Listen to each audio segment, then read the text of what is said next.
Chapter 52. In fact, Li Tianlan didn't understand at all. It didn't matter whether he was playing hard to get or not.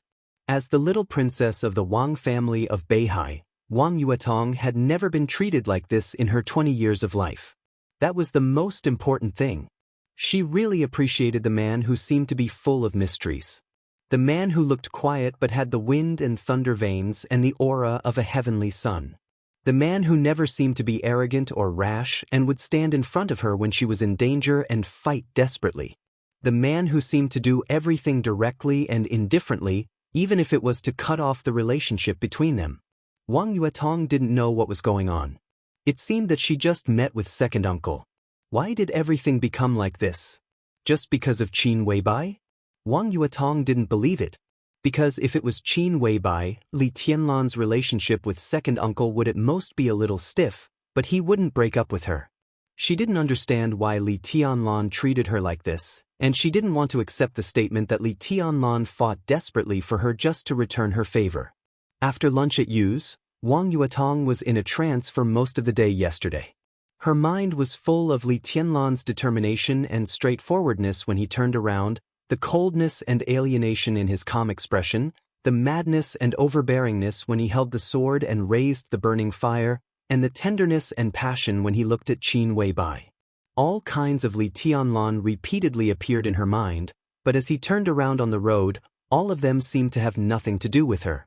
Grievance, sadness, confusion, resentment, unwillingness, and appreciation for Li Tianlan. In a short period of time, Wang Yuetong's heart had accumulated so many complex emotions that she could not even describe them. With such complex feelings gathered together, she even had the idea of snatching Li Tianlan away from Qin Weibai at all costs. Wang Yuetong knew that her state was not right. She was the little princess of the Wang family of Beihai. She should be proud, reserved, and indifferent to the pursuit of a large number of young talents. But self-hypnosis over and over again couldn't change her inner thoughts at all. Especially after seeing Li Tianlan, her intuition kept telling her that she should go crazy for once. At least, she couldn't break up with this man so inexplicably.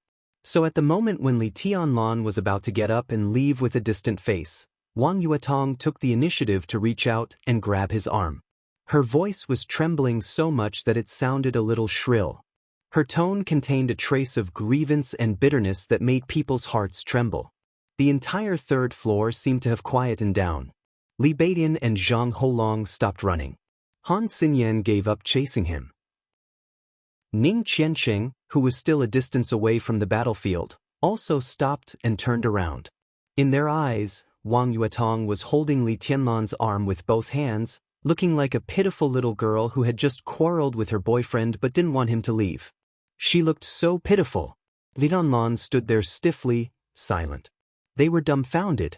Everyone who saw this scene couldn't react in time. The pitiful girl in front of him was the little princess of the top aristocratic family in Zhongzhou State. What was going on? What the hell happened yesterday? Li Beidian looked at all this with dull eyes and murmured to himself. This was a King harvest of the highest quality. How many people had seen the little princess of the Wang family of Beihai like this? How the CK did she do it? Who is this person? Han Xinyan asked, holding the queue tightly. Of course, she wasn't asking about Wang Yuetong.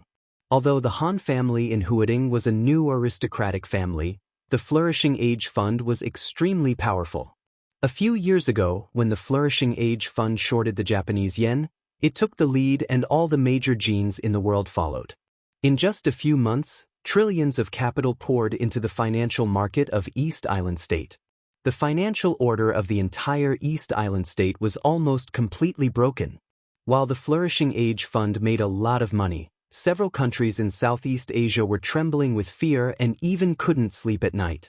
Behind this incident, in fact, was a cooperation between the Wang family of Beihai and the Flourishing Age Fund at the same time. At that time, Wang Tianzong, the #1 expert in Zhongzhou State, who was known as Sword Emperor, went to Huading to have a secret talk with Han Donglu. Han Xinyan, the only daughter of Han Donglu, was also there. Wang Yuetong and several other young talents of the Wang family of Beihai were also there. In just a few days, she might not be able to establish a deep personal relationship with Wang Yuetong, but it was not difficult to get familiar with her at all. Li Tianlan, my brother. Ning Qianqing and Li Beidian said in unison. He's also my brother. Zhang Holong followed and said weakly. Even your reaction is half a beat slower than others. You're so stupid. Han Xinyan wrinkled her delicate little nose and snorted. Zhang Holong smiled bitterly and continued to watch the show. Even though his grandfather had retired, he was still an important figure in the Southeast group. Therefore, compared with Han Xinyan, his relationship with Wang Yuetong was obviously much deeper. The two could even be said to be real friends, the kind that was related to each other as cousins. In the past, Zhang Holong had seen Wang Yuetong's cold, arrogant and reserved appearance. Now that he saw the pitiful little princess of the Wang family of Beihai, he only felt that it was an eye-opener. He even wanted to go to the merchandise area to get 2 bags of melon seeds to eat while watching the show. But when he thought of the consequences of being discovered by Wang Yuetong, he thought about it and finally did not move. But in fact, Wang Yuetong did not look at him at all. At this moment, in the vast space on the 3rd floor, Wang Yuetong only had eyes for Li Tianlan. Before Li Tianlan's answer and explanation, she clenched her fists again and called out aggrievedly, "Senior brother." Li Tianlan did not move. Wang Yuetong bit her lip and let go of her hand. She walked quickly to Li Tianlan and said, "Look at me." Li Tianlan looked at her quietly.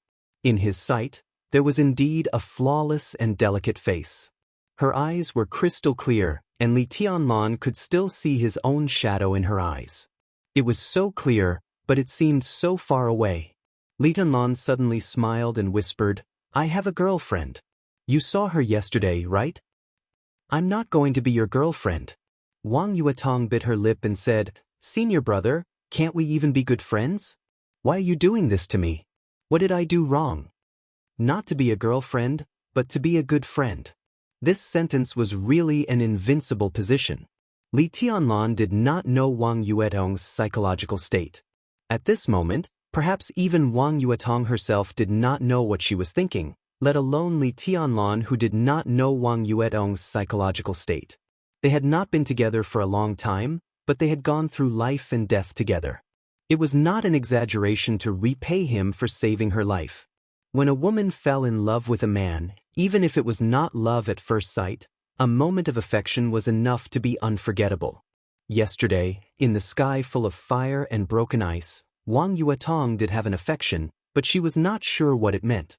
Good friends. When such a position came out of her mouth, she suddenly felt a lot more relaxed. Good friends. There were too many possibilities in such a position. She did not want to and did not intend to think about the future. Now she just wanted to know what was happening in front of her. "You're right," Li Tianlan said in a calm tone. "It's my fault. I'm sorry, I don't want to hear sorry." Wang Yuetong interrupted Li Tianlan in a domineering way. It seemed that she did not want Li Tianlan to go on, so she said quickly, "Senior brother, I've prepared some medicine and herbs for you in the car.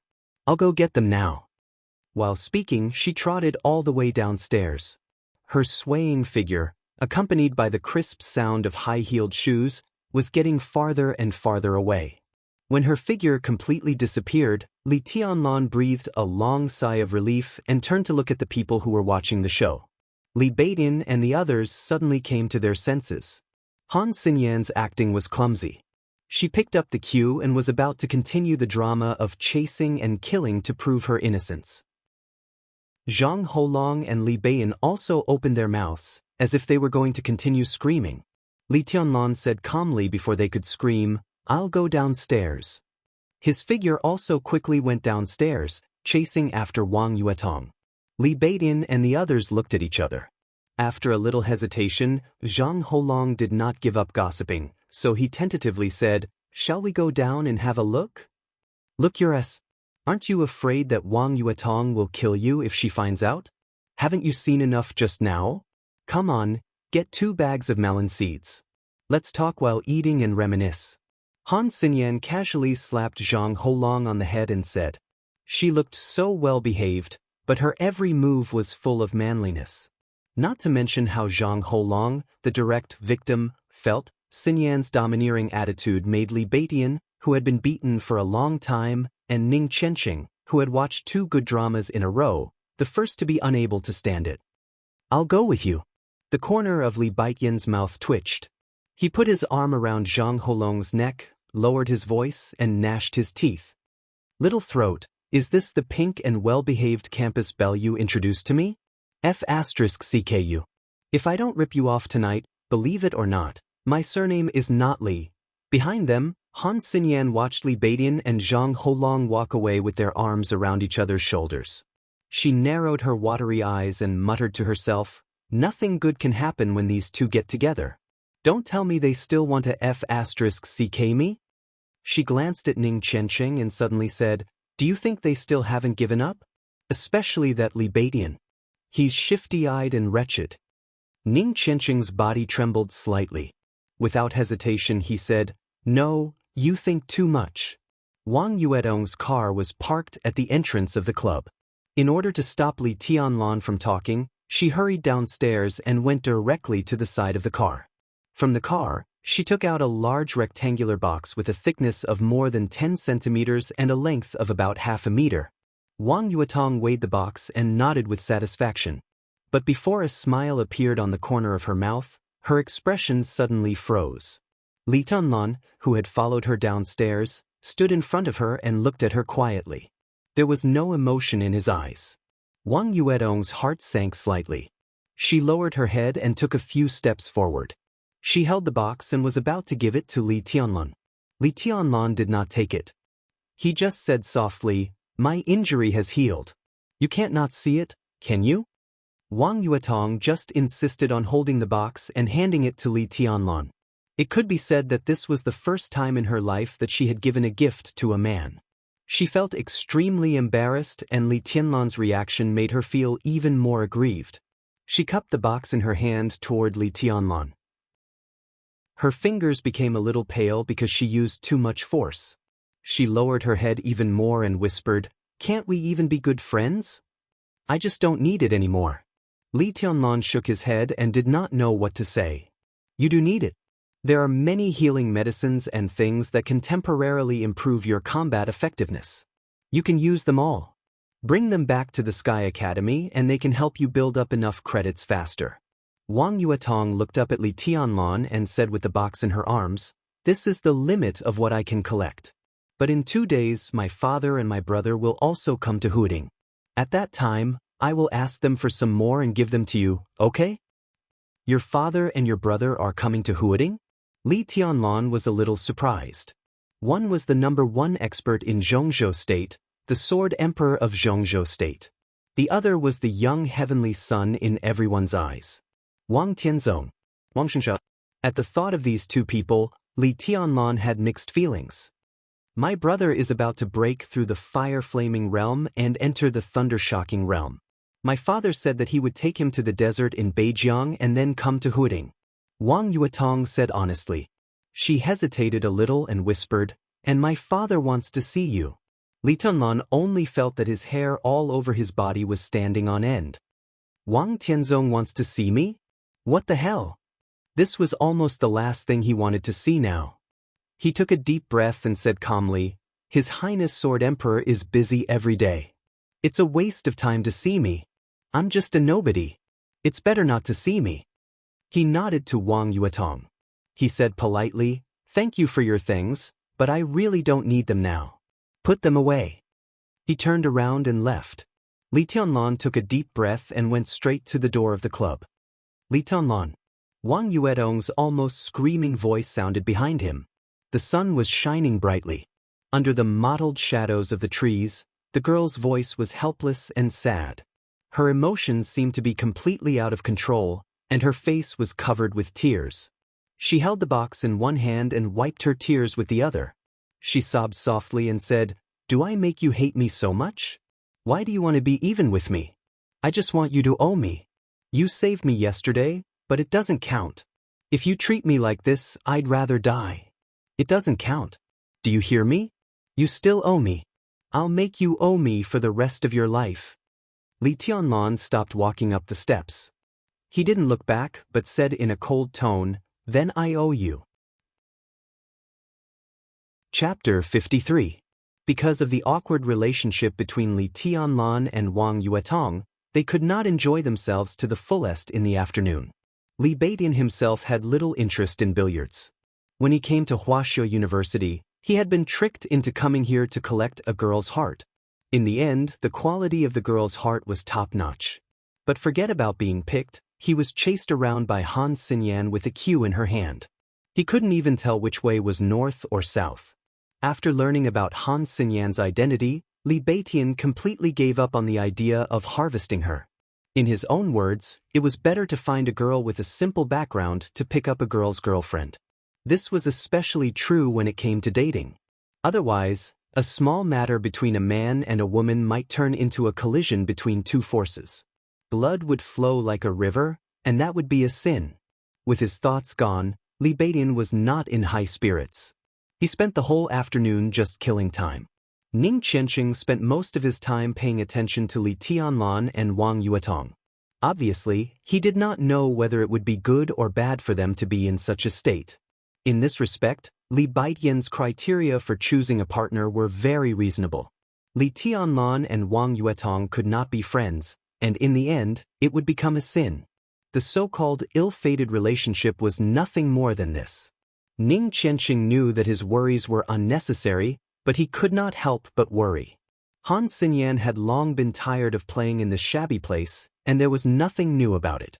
In addition, because of the first impression, she always felt that Li Beidian was a little shifty-eyed and extremely wretched.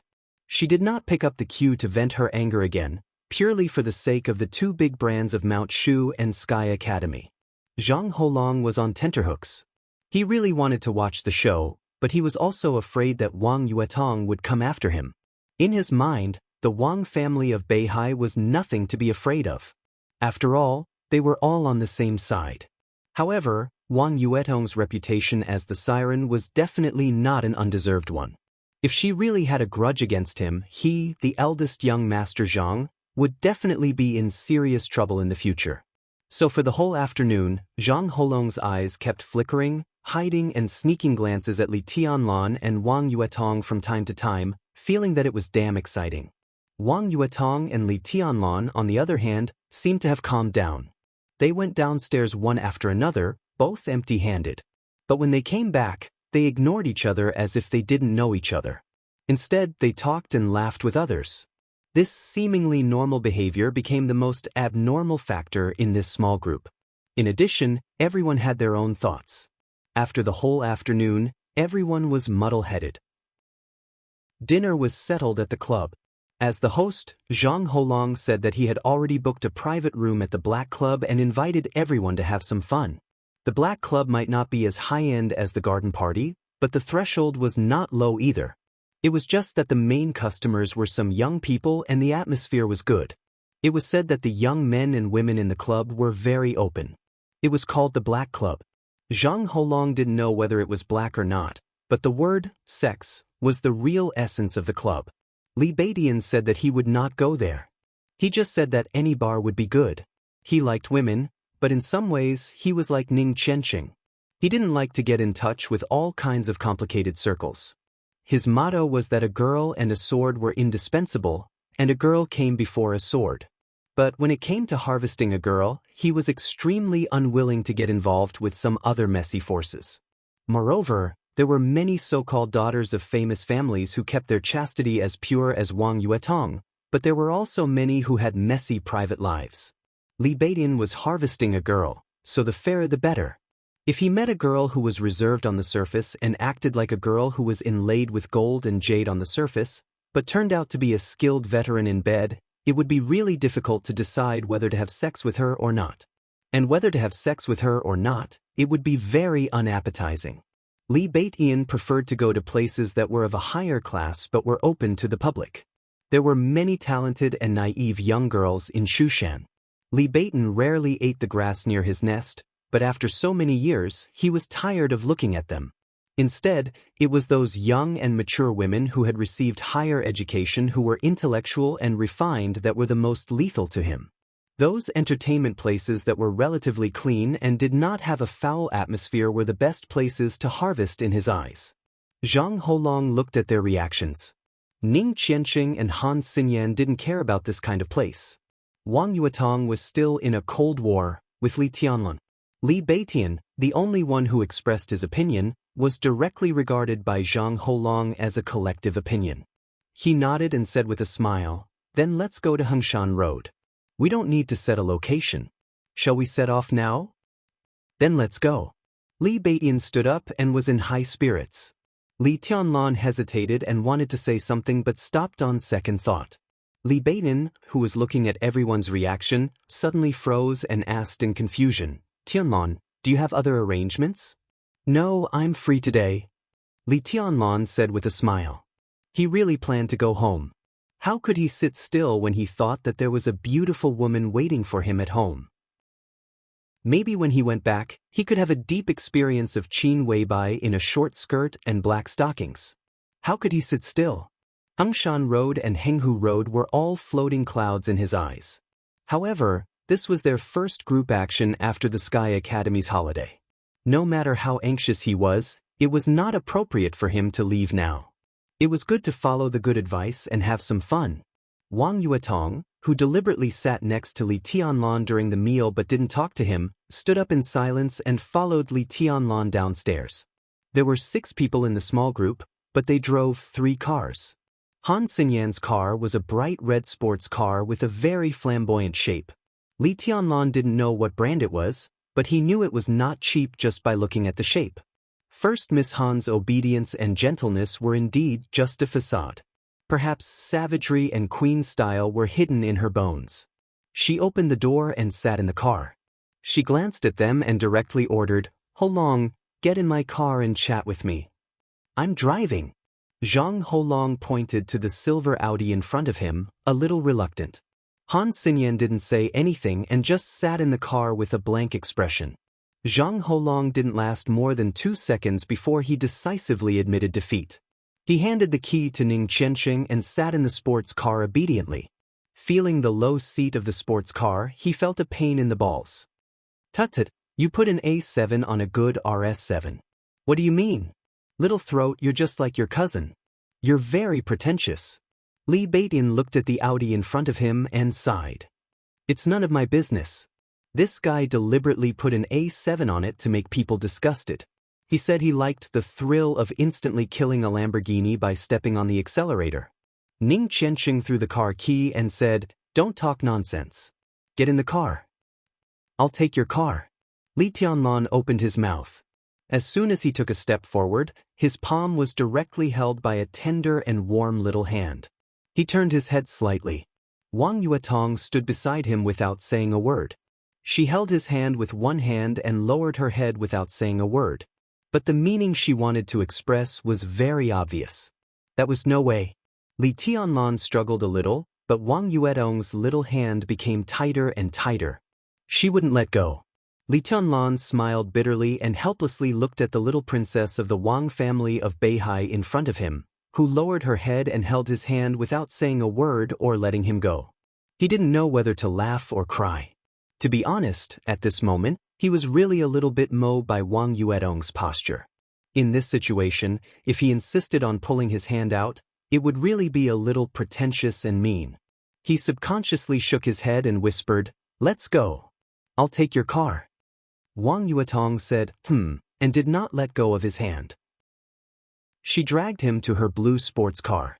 Li Tianlan let Wang Yuetong pull him away, but his heart became more and more helpless. He thought of what Wang Yuetong had told him in the afternoon. Wang Tianzong, the dignified #1 expert in Zhongzhou State and the Sword Emperor of Zhongzhou State who controlled the human emperor, actually wanted to see him. He really didn't want to have anything to do with the Wang family of Beihai. But now he suddenly felt that he was more and more involved with Wang Yuetong. The 3 cars, led by Han Xinyan's red sports car, drove out of the campus and went straight to Hengshan Road under the envious and jealous eyes of many students of Huaxia University. "Do you want to listen to music?" Inside the car, Wang Yuetong asked in a very natural tone. "No need." Li Tianlan shook his head. Since they were already in the car, If he pretended to be cold and kept silent, he would look down on himself, not to mention that he was deliberately looking for embarrassment. Perhaps it was always so easy for a woman to break through a man's defense. On such an occasion, he really could not do something like ignoring Wang Yuetong. Wang Yuetong drove the car and nodded. She took out a pack of cigarettes from the storage box in the car and handed it to Li Tianlan. She said softly, "Have a try. I have a pack in the trunk. I guess you won't want it, will you?" Li Tianlan glanced at the lavender wooden box and the word, "Hero," engraved on it.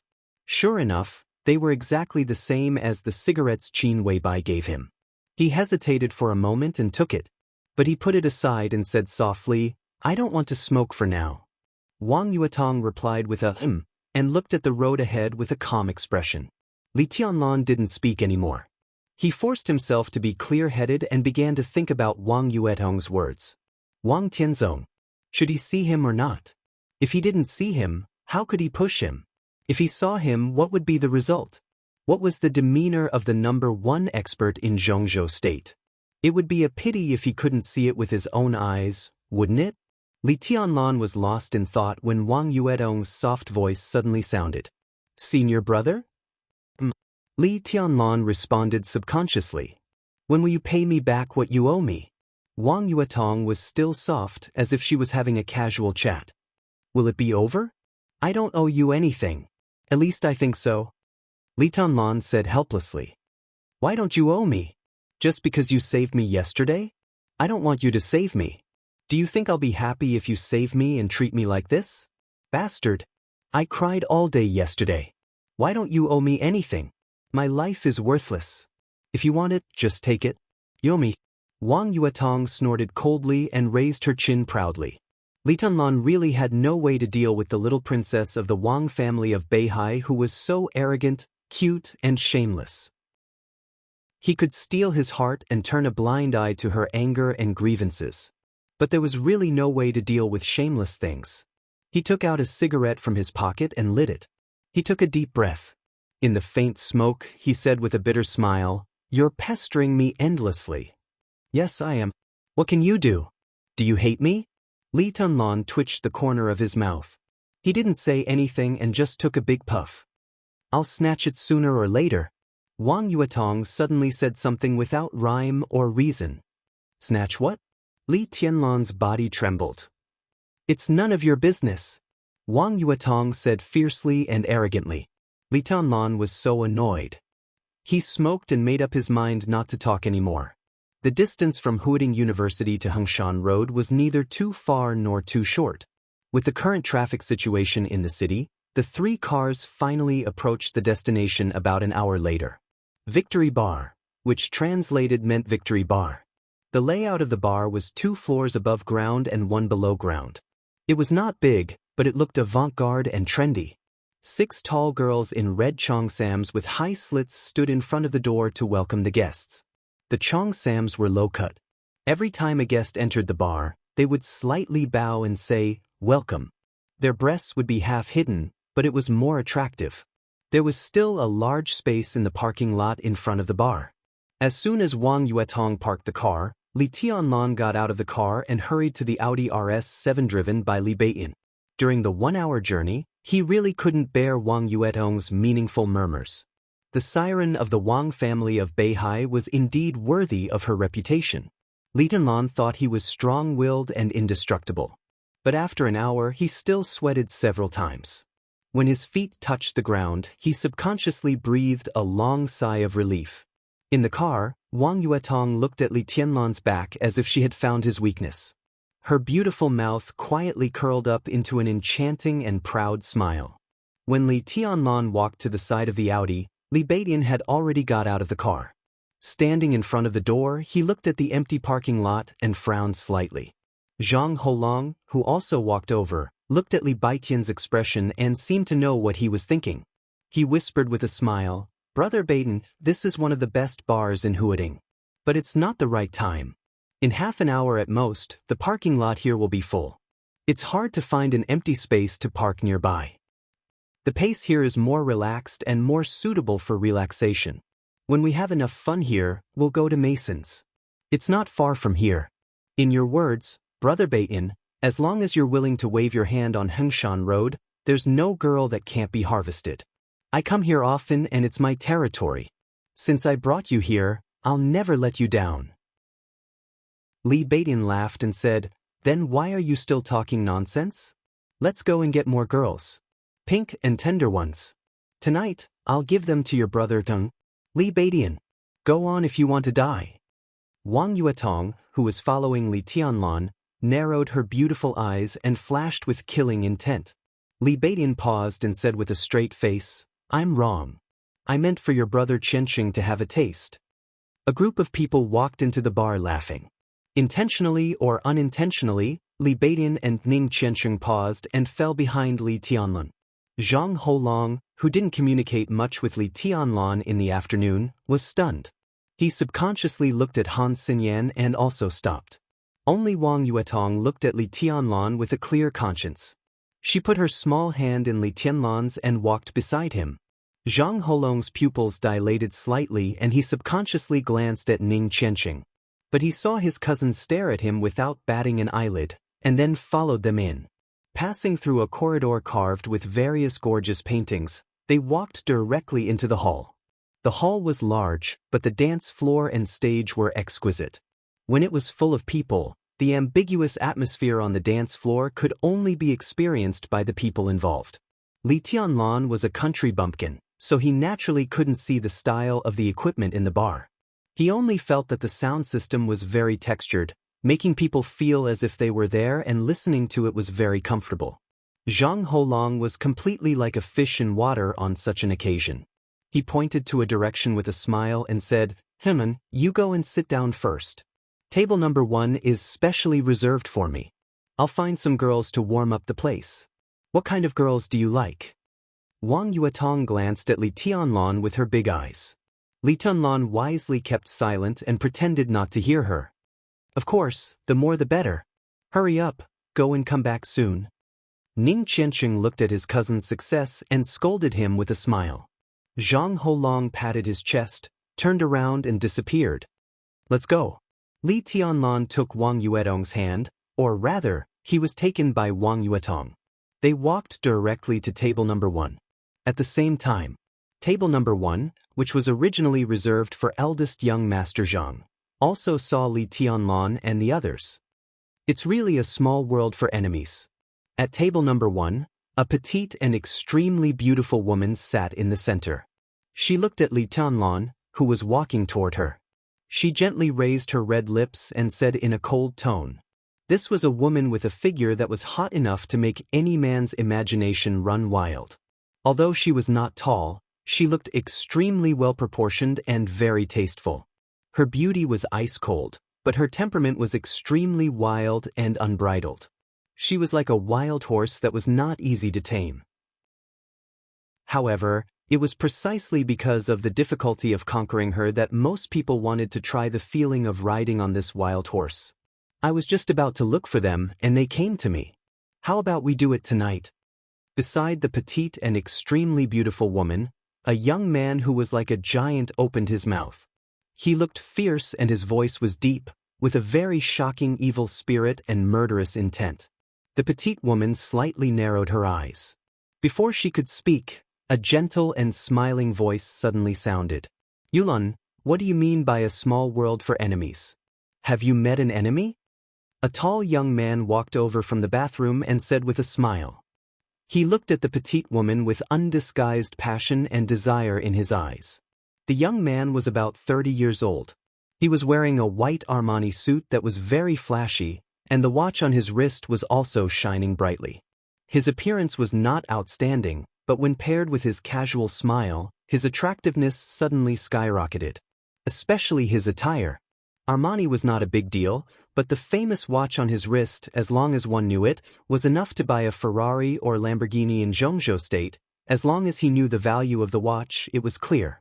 The petite woman and the young man looked at each other, and a trace of extremely obscure contempt flashed in their calm and cold eyes.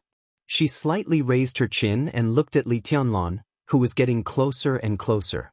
She lightly said, Young Master Zhong, you must know them.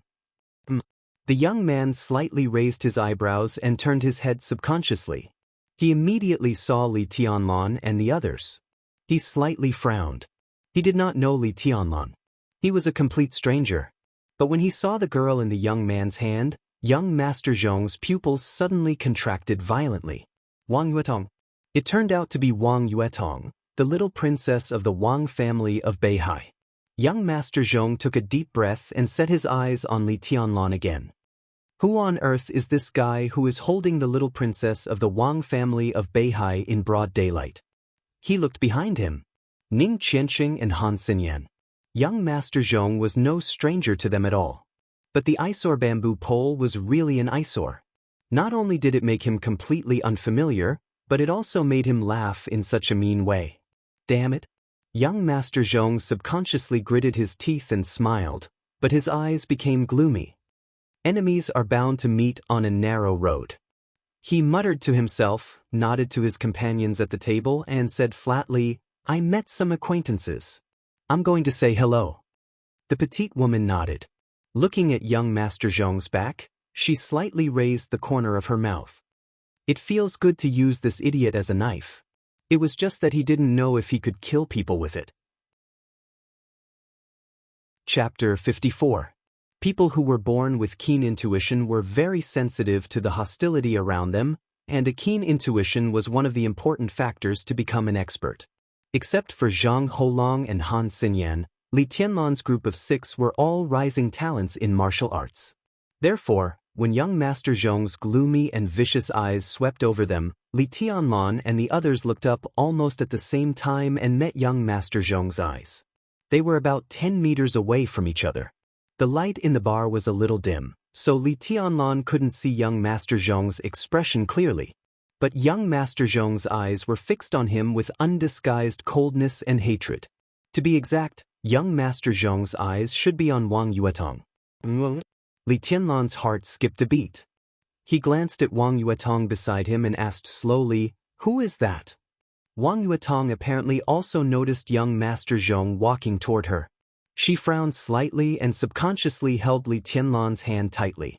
She said with disgust, Just a playboy. His family is full of villains. So annoying.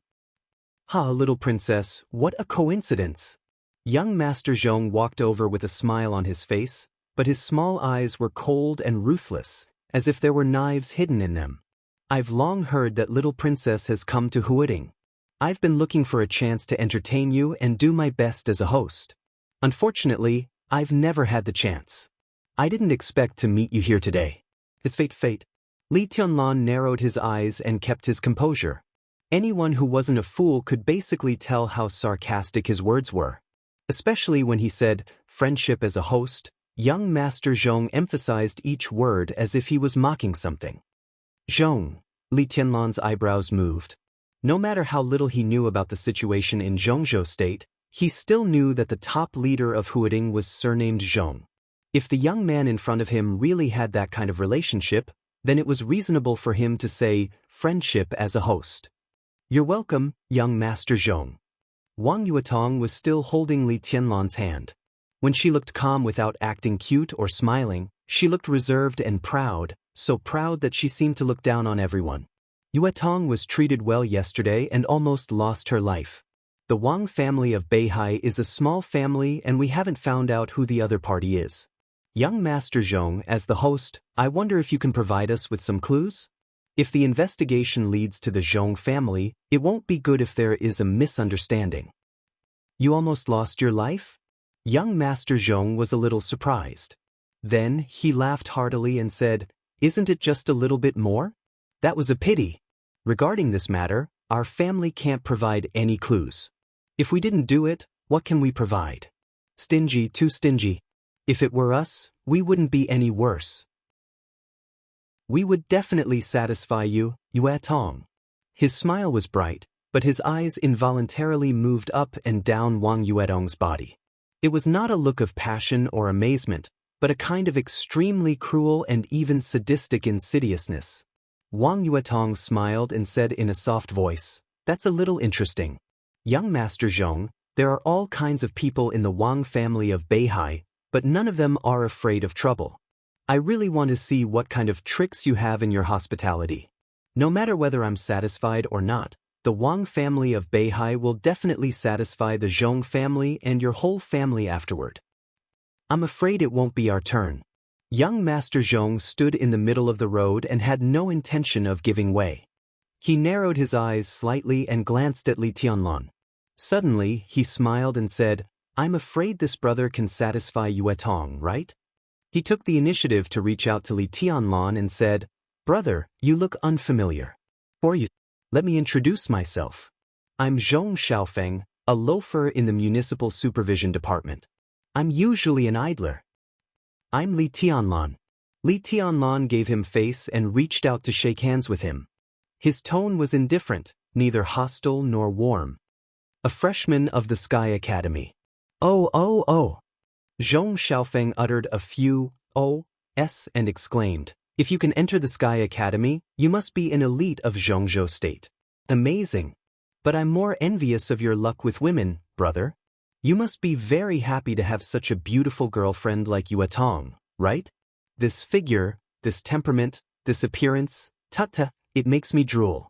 Ha, I don't know if I have a chance to taste it in this life. Unscrupulous.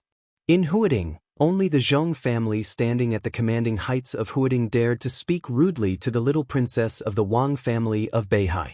Wang Yuetong's little face was slightly flushed and her eyes were cold. She held Li Tianlan's hand tighter and tighter, but she didn't do anything. If it was in normal times, Wang Yuetong would not hesitate to teach Zhong Xiaofeng a hard lesson just because of his words. Of course, she couldn't kill him. But as long as he was alive, she could do whatever she wanted. Even if the sky collapsed, the Wang family of Beihai would hold it up for her.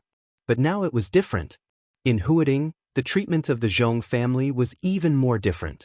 A few months ago, her second uncle Wang Xiaoyao directly beat a core figure of the Zhong family into a vegetative state because of jealousy. During these months, the Zhong family of Huading seemed to be peaceful, but the towering figure of the Zhong family had always been active in the dark.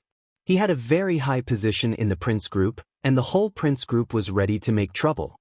In dealing with the Zhong family, the Wang family of Beihai was now under pressure. There were still a lot of things about her second uncle that had not been cleaned up. At this time, in the face of the Zhong family's provocation, she had to bear it no matter what.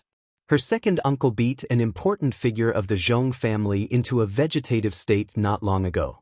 Now if she crippled Zhong Xiaofeng, then the Wang family of Beihai and even the whole Southeast group would probably incur public anger. At that time, all the major groups would probably think that the Wang family of Beihai wanted to take back Huading by simple and rough means. Once public anger was aroused, no matter how strong the Wang family of Beihai was, it would have to compromise in the face of pressure. Zhong Xiaofeng must have known what the current situation was, so he provoked her unscrupulously. He was completely sure that she didn't dare to do anything to him. Wang Yuetong took a deep breath. Her plump chest rose and fell with her breath. Seeing this scene, Zhong Xiaofeng whistled exaggeratedly and praised sincerely, "What a beautiful scene. Brother, your girl is really good. Name your price. How much can I have a taste? I've been longing for the taste of a little princess for a long time." This time, not only Wang Yuetong, but also Han Xinyan, a woman, showed a look of anger and disgust. The Han family was originally a neutral wealthy family, but Zhong Xiaofeng's provocation was too much. Even she couldn't stand it anymore.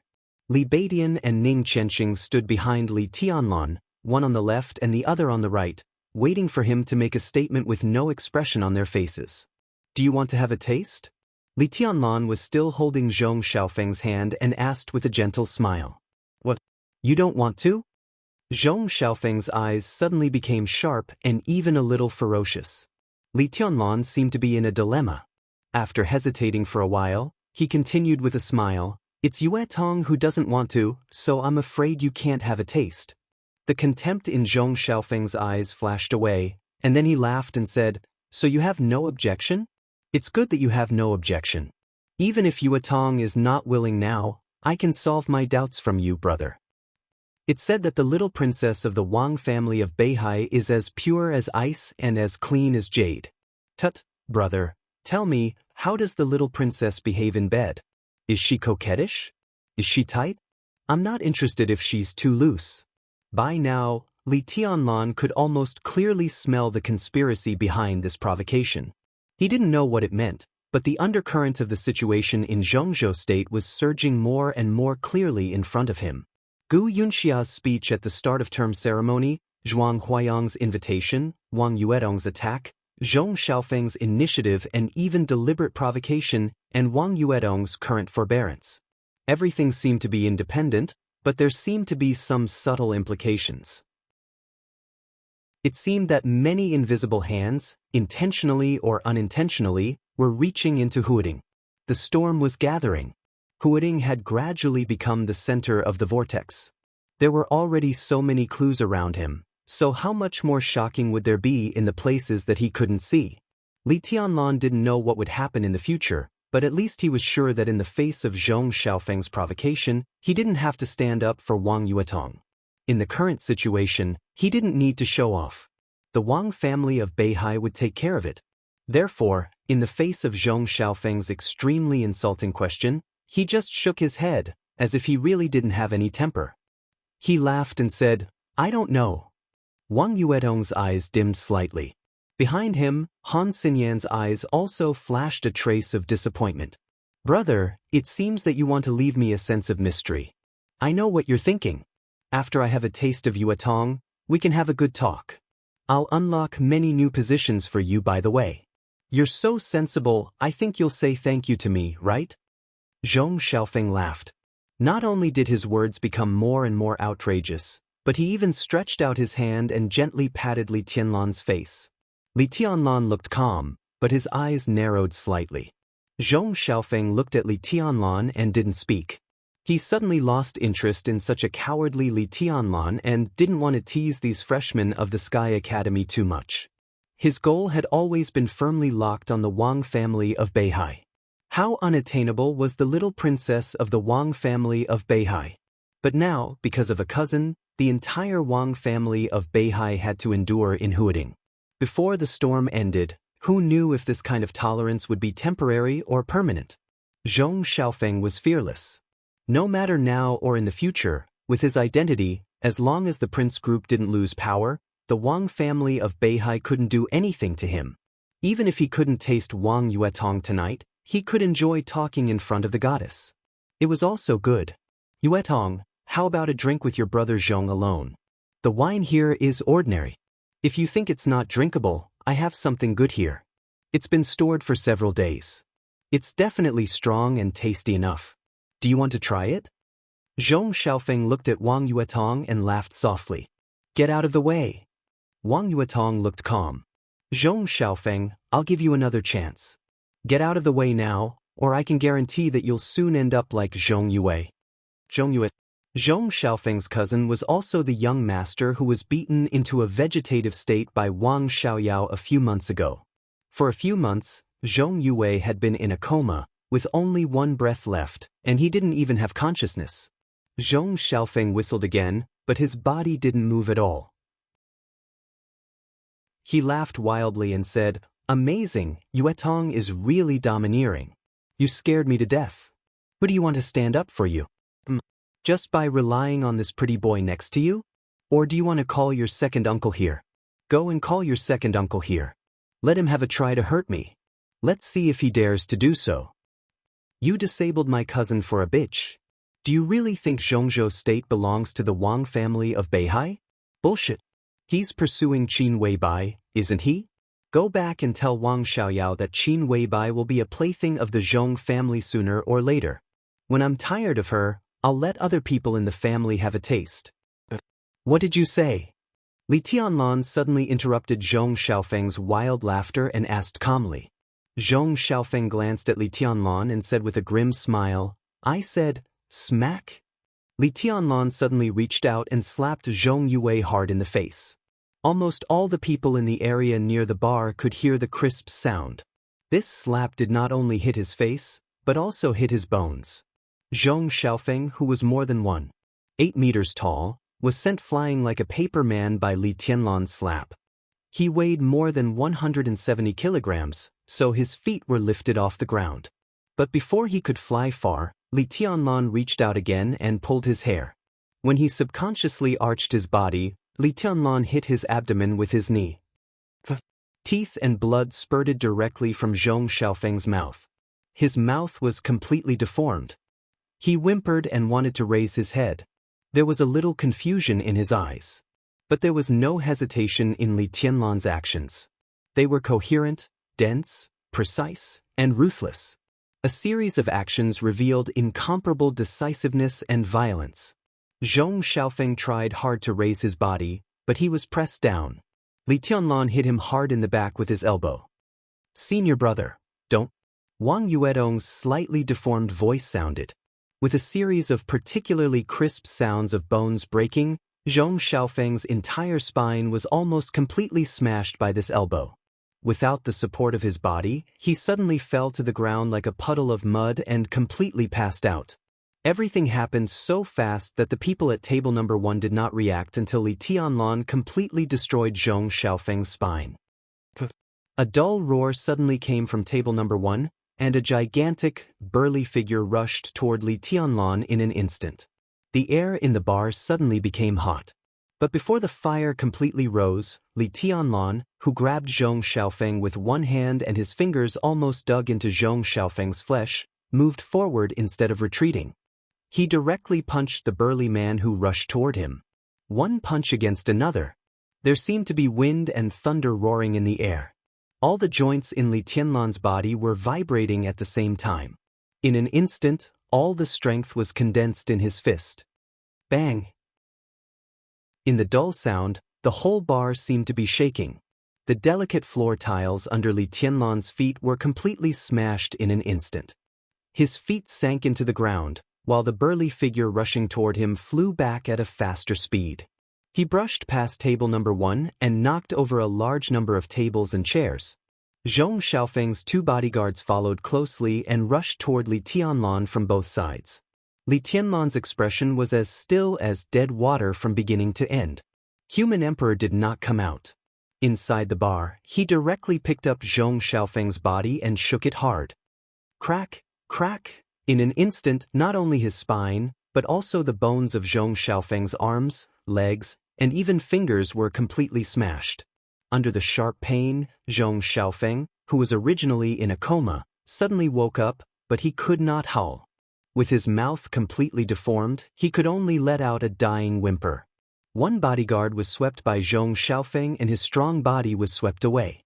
The other bodyguard was kicked in the abdomen by Li Tianlan before he could get close to Li Tianlan. His whole body flew toward the bar counter. The huge force carried his body and directly smashed the marble bar counter. Gravel rolled, wine cabinets collapsed, and all kinds of expensive or ordinary drinks fell down, filling the air with the aroma of wine. It was a mess. Whether it was Wang Yuetong and the others or the guests at table number 1, everyone was dumbfounded. Li Tianlan did not stop. He carried Zhong Xiaofeng's body and strode to table number 1. At table number 1, at the same time, the body of the petite woman at the head suddenly tightened. Li Tianlan picked up Zhong Xiaofeng's feet, swung his whole body up, and smashed him hard on the marble table. Zhong Xiaofeng's head hit the table hard. Table number 1 was completely broken. Wine and fruit plates flew everywhere. Zhong Xiaofeng, who was almost covered in blood, lay in a pile of stones, twitching instinctively. Li Tianlan's expression remained unchanged. He squatted down beside Zhong Xiaofeng and looked at the slightly twitching Zhong Xiaofeng, whose eyes were dim and frightened. He said lightly, "Now you don't need to say anything. I forgot to tell you that the Qin Weibai you mentioned is my woman. Who do you think you are? Who do you think Wang Xiaoyao is? Do you think you are qualified to hit on my woman? You asked for everything that happened today. You deserve it." He slowly stood up and slowly crushed Zhong Xiaofeng's toes one by one, and then the soles of his feet. In the clear sound of bones breaking, he straightened up and looked at the petite woman who was still sitting in the same place with some wine spilled on her. At this moment, Li Tianlan's heart was unprecedentedly calm, but his behavior was also unprecedentedly domineering and fierce. Chapter 55. How do you want to play? I'll play with you to the end today. Combined with Zhong Xiaofeng, the first young master of Huading, who was lying on the ground and no one knew whether he was dead or alive, these words suddenly made him look extremely domineering and tough. Li Tianlan, who didn't know and didn't want to know how crazy his behavior was, sneered, but his eyes were completely emotionless and calm. Extreme calmness often meant extreme madness. This man was a complete lunatic. Gu Yulan, who was soaked in wine, subconsciously curled up, but she stared back at Li Tianlan without flinching. There was no anger or killing intent in her eyes. At least, Li Tianlan only saw a kind of inscrutable seriousness in her eyes, simple and pure. You know me? Gu Yulan asked softly. Her voice was crisp, delicate, and even a little coquettish. It was the kind of voice that could be heard even if she was jumping and cursing. It was extremely harmless. Do you think I'm blind? Li Tianlan asked in a cold tone, glancing at the other young people at table number 1 who had different expressions. In the Sky Academy, Gu Yulan wore a delicate and small mask on her face. Indeed, very few people saw her real face. However, Su Yunzong, the core disciple of Kunlun City who had just been punched away by him, completed the maneuver with her. His powerful body and ferocious appearance were absolutely impressive. In addition to Su Yunzong, there was a man and a woman sitting at table number 1. Not only did Li Tianlan know them, but he also had a deep hatred for them. They were the 2 giants of the former flames of war in the Sky Academy. Ludong, Tan Shilai. These people could be said to be the key training targets of the young generation of Kunlun City. Now they were surrounded by Gu Yulan, and her body features were so obvious that it was really not difficult to confirm her identity. Tell me, what do you want to play? Here up. Li Tianlan pulled his collar and simply took off his camouflage clothes. He stood in front of Gu Yulan wearing only a combat vest, showing an unforgiving attitude. He had always thought that he was not a person who cared about the overall situation. The glory of the Li family for hundreds of years and the future and grievances of countless veterans in the border camp were all his responsibility. From this point of view, perhaps they were also his overall situation. But Li Tianlan didn't think that for the sake of the so-called big picture, he had to be a coward no matter what he encountered. Not to mention whether it was worth it or not, he couldn't do it based on his character alone. Zhong Xiaofeng insulted Wang Yuetong, but Li Tianlan didn't bother to show up. To put it bluntly, they were not that close. Besides, the Wang family of Beihai was so powerful in Zhongzhou state that he didn't need to show off. But Qin Weibai was his woman. Li Tianlan couldn't swallow the insult for the sake of the big picture when his woman was humiliated. A man who didn't even dare to do anything when his woman was humiliated didn't deserve to talk about the so-called big picture. The appearance of Zhong Xiaofeng, Gu Yulan, and the others, as well as their high-profile provocation, was too much of a coincidence to the extent of being deliberate. Li Tianlan did not intend to meddle in other people's business, but Zhong Xiaofeng dug his own grave by talking about Qin Weibai. Conspiracy? Big picture? General trend? F***ck them all. I'm going to kill you here. Who can stop me? At this moment, Li Tianlan might be a little impulsive and even a little crazy. But at this moment he was also unprecedentedly proud. It was as if he was born with an unyielding character, so tough that it made everyone's scalp numb. You want to play with me? Gu Yulan still looked at Li Tianlan seriously. Her beautiful lips curled up slightly and she said lightly, "Do you deserve it?" She glanced at Li Baidin and Ning Chenqing out of the corner of her eye, and said lightly, "Get out of here, and I can let go of your offense today for the time being. Since you like to play so much, someone will play with you soon." She moved her crossed legs slightly and casually pointed at Zhong Xiaofeng, who had completely fainted, with the tip of her high heels. "I forgot to introduce him to you. This is young Master Zhong Xiaofeng, the Deputy Chief of the Huading Supervision Office, the youngest son of Secretary Zhong, and one of the future political successors of the Zhong family. How do you think the Zhong family will thank you for crippling Zhong Xiaofeng?" Behind Li Tianlan, everyone's face became extremely gloomy. Nowadays, undercurrents were surging in Huading, and the 6 groups were ready to make trouble. But anyway, Because they occupied the commanding heights of Huading, it was not too much to call the Zhong family the first wealthy family in Huading. And the immortal anchor of the Zhong family was still young and vigorous among the people at the same level as him. He occupied the position of the top leader in Huading, and there was even hope for him to go one step further. This powerful figure in Zhongzhou state was extremely top-notch in both personal integrity and personal ability. The vanguard sent by the Prince Group to occupy Huading could not be mediocre. Judging from the current situation, the most important task for the Zhong family in the next few years was to stabilize the situation in Huading. As long as he could do this well, the big shots of the Prince Group would probably support him to go one step further. This was the overall situation of the Zhong family. So a few months ago, even though Wang Xiaoyao disabled his nephew, he only acted secretly in the Prince Group and did not do anything too out of line.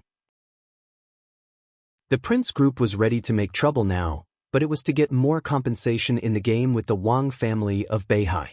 It had little to do with the Zhong family itself. But no matter how much the Zhong family put the overall situation first, the powerful figure was not a bodhisattva without a temper.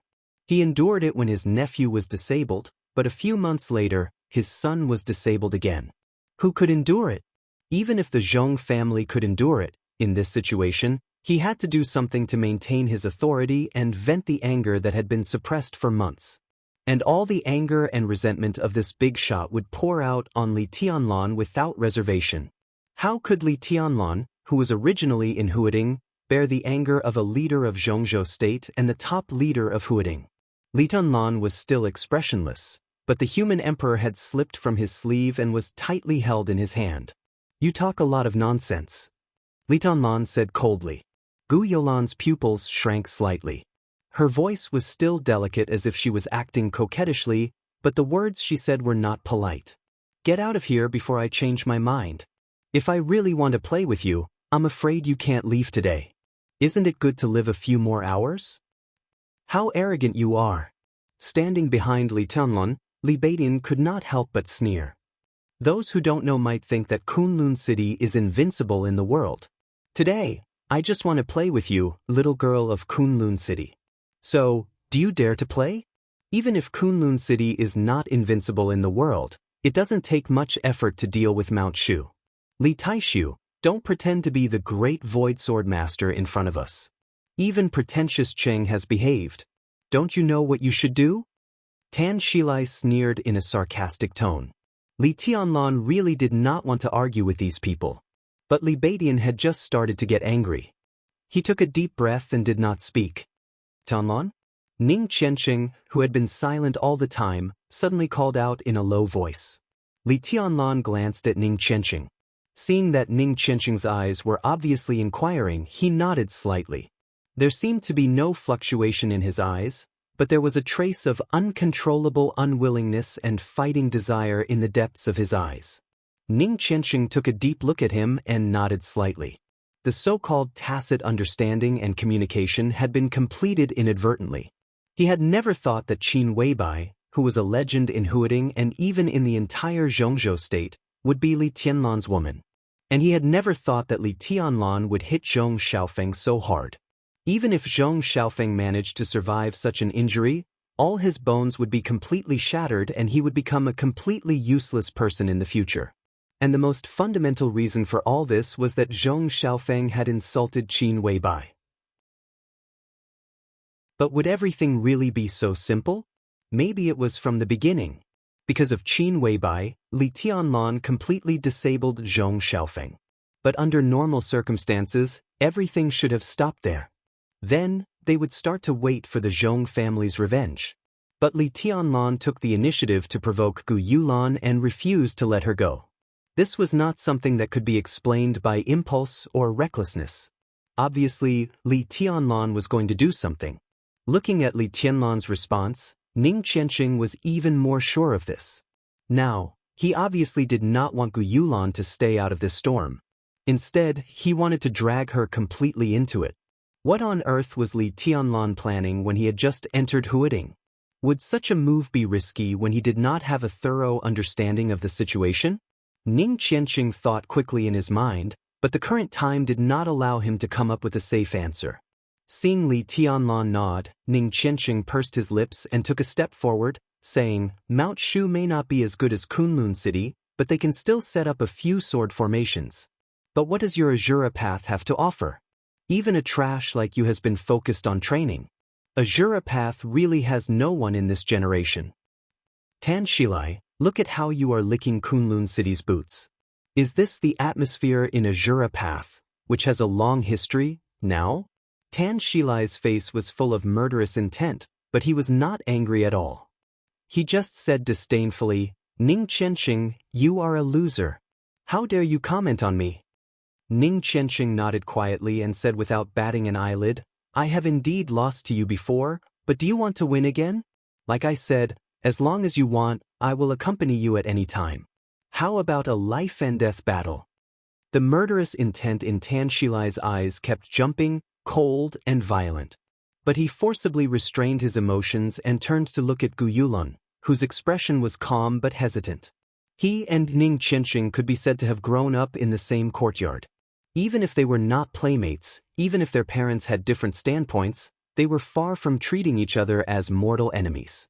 Many years ago, the two of them even had a friendship that was neither good nor bad. However, due to some strange circumstances, these two young people, who were once playmates, had become completely irreconcilable enemies. Tan Shilai was looking at Gu Yulun. Ning Qianqing was also looking at Li Tianlan. Li Tianlan's expression was calm and his eyes were deep. Obviously, he had made up his mind. Ning Qianqing smiled and directly made up his mind. Shilai, I played with your mother. In terms of seniority, it's not too much for you to call me dad, right? Ning Qianqing, you deserve to die. Tan Shilai, who was looking at Gu Yulun, suddenly stood up and stared at Ning Qianqing with red eyes. You King say that again. You want to play so badly? Gu Yulun finally opened her mouth and said flatly, Okay, Shilai, you play with them. Her tone was calm, but if one listened carefully, they would find that she was reluctant. Li Tianlan. She had heard this name countless times since the end of the entrance maneuver. Lu Dongyu was saying. Su Yunzong, her follower, was saying. Even Director Gu Yunxia, was saying. She could ignore the opinions of the first two, but she had to pay attention to Gu Yunxia's. Gu Yunxia's meaning was clear. Li Tianlan was likely to become one of the threats to Kunlun City in the future, so she hoped that Gu Yulun would find a suitable opportunity to kill him directly. Gu Yunxia also made it clear that she didn't want to see Li Tianlan return to the Sky Academy to attend classes after the vacation. Given Gu Yunxia's status, it was basically in order for her to say this to Gu Yulun. The plan she gave Gu Yulun was also very simple. She could either kill him directly or disable him in a subtle way. There was no need to explain to kill him directly. It was also not difficult to disable him. According to the information Gu Yulun knew, Li Tianlan had forcibly raised his realm in the entrance maneuver, so he must have been seriously injured. While injured, she could take advantage of this vacation to send people to kill Li Tianlan and force him to keep forcibly raising his realm. When the number of times increased, even if Li Tianlan didn't die, he was bound to be a useless person, and his future achievements would be extremely limited. In terms of candidates, Gu Yulun could choose too many. Lu Dongyu, Tan Shilai, and Su Yunzong were all candidates who could force Li Tianlan to raise his realm. Gu Yulun originally planned to take action when she met Li Tianlan tonight. But judging from Li Tianlan's state when he fought, he didn't look like he was injured at all. As a result, Gu Yulun suddenly became a little hesitant. In her mind, it was best to slowly exhaust Li Tianlan's potential. But when Li Tianlan was in good health, she had to personally take action to force Li Tianlan to raise his realm. In that case, the battle between the two would be a little more risky for her. Therefore, Gu Yulun originally didn't intend to pay attention to Li Tianlan's provocation. Anyway, he had completely disabled Zhong Xiaofeng. Even if she didn't take action, the Zhong family wouldn't let him go. But Li Tianlan was determined to provoke him to the end. Li Baidian and Ning Qianqing began to be eager to take action. In particular, Ning Qianqing's extremely insulting words made Tan Shilai completely lose his mind. At this time, if she still didn't give in, she was afraid that Tan Shilai would have some ideas in his mind. In that case, it was better to take advantage of the situation and not take action against Li Tianlan for the time being. It was also a good choice to first disable Ning Qianqing and make him lose his right-hand man. Okay. Tan Shilai grinned hideously and stared at Ning Qianqing. Tonight, I'll play with you. A life-and-death battle is a life-and-death battle. Loser, you're courting death. Are you sure? Gu Yulan looked at Ning Qianqing's still calm face and said with a frown. Give me 3 minutes. You just need to watch. Tan Shilai twisted his neck and said with resentment in his eyes, Another place? Do you dare to come, drunkard Qing? I don't care. Ning Qianqing's tone was calm. Tan Shilai nodded, pointed at Ning Qianqing, and walked directly out of the bar. Li Tianlan moved his body and said calmly, Let's follow and have a look. Damn it, what's going on? How did this happen when I was away for a while? As soon as Li Tianlan turned around, Zhang Holong's voice came directly to him. He was followed by a large group of scantily dressed girls, and the one closest to him was a stout fat man with cold sweat all over his face. Young Master Zhang, your friend beat young Master Zhong Xiaofeng. Young Master Zhang, I'm begging you. Please help me. You must save me. Beside Zhang Holong, the fat man, who weighed at least 250 kilograms, was trembling all over and said in a pitiful tone. Zhong Xiaofeng? Zhang Holong's eyelids twitched. He glanced at Li Tianlan and then said, Why are you so nervous? Take him first. He pointed at Zhong Xiaofeng's body and said, Take this idiot to the hospital and then close the bar for a few days. Wait for my news about the follow-up, okay? The fat boss surnamed Wu nodded with a sad face, his face pale and terrified. Find someone to call the police and hide yourself first. It's okay. Zhang Holong patted the fat boss on the shoulder, left the group of girls around him, and directly chased after Li Tianlan. Vaguely, Li Baitian's voice sounded in front of them with a hint of amazement. Damn it, I really couldn't tell before. Qianqing is so good at drawing hatred. Tan Shilai's face turned green as soon as he said, Played with your mother. Ha. Tan Shilai? Ning Qianqing? The muscles at the corners of Zhang Holong's mouth twitched violently. Among the people present, except for Ning Qianqing and Tan Shilai, only Zhang Holong knew that Ning Qianqing was not drawing hatred by saying that he had played with Tan Shilai's mother. It was true. Chapter 56. Everyone could clearly feel Tan Shilai's rage that was close to losing his mind. In the hearts of Lu Dongyu and others who were familiar with him, Tan Shilai always seemed to be gloomy and vicious. Of course, he was angry, but it was never as obvious as it was today. At this moment, Tan Shilai's eyes were red and his breathing was messy and rapid. The cold, killing intent was constantly brewing in him, making him look like a beast choosing its prey. He strode out of the bar. The waitress in front of the door, who was wearing a low-cut cheongsam, saw his strange look and took a step forward subconsciously. Before she could ask, Tan Shilai had slapped her and knocked her out on the ground. He panted and kept muttering to himself. He walked to his car and started it. He glanced at Ning Qianqing, who was following him, and left directly. Ning Qianqing followed him without hesitation, his face expressionless. After walking out of the bar, Ning Qianqing drove Wang Yuetong's red sports car. This time, Wang Yuetong did not ask for anything and let Li Tianlan get in Ning Qianqing's car. She drove behind with the others. Gu Yulan and others drove with Tan Shilai. The two teams divided into two teams, left the bar and ran wildly in the city. From beginning to end, neither Li Tianlan nor Gu Yulan cared about Zhong Xiaofeng's injury. It seemed that the dying young master of the Zhong family had completely passed. But in fact, it was just the beginning. In the sports car, Ning Qianqing drove behind Tan Shilai's Lexus and could not help but glance at Li Tianlan again. Li Tianlan looked at the lights outside the window with a calm expression. Just when Ning Qianqing could not help but ask, he suddenly said softly, Are you sure? Ning Qianqing took the cigarette that Li Tianlan handed to him and lit it.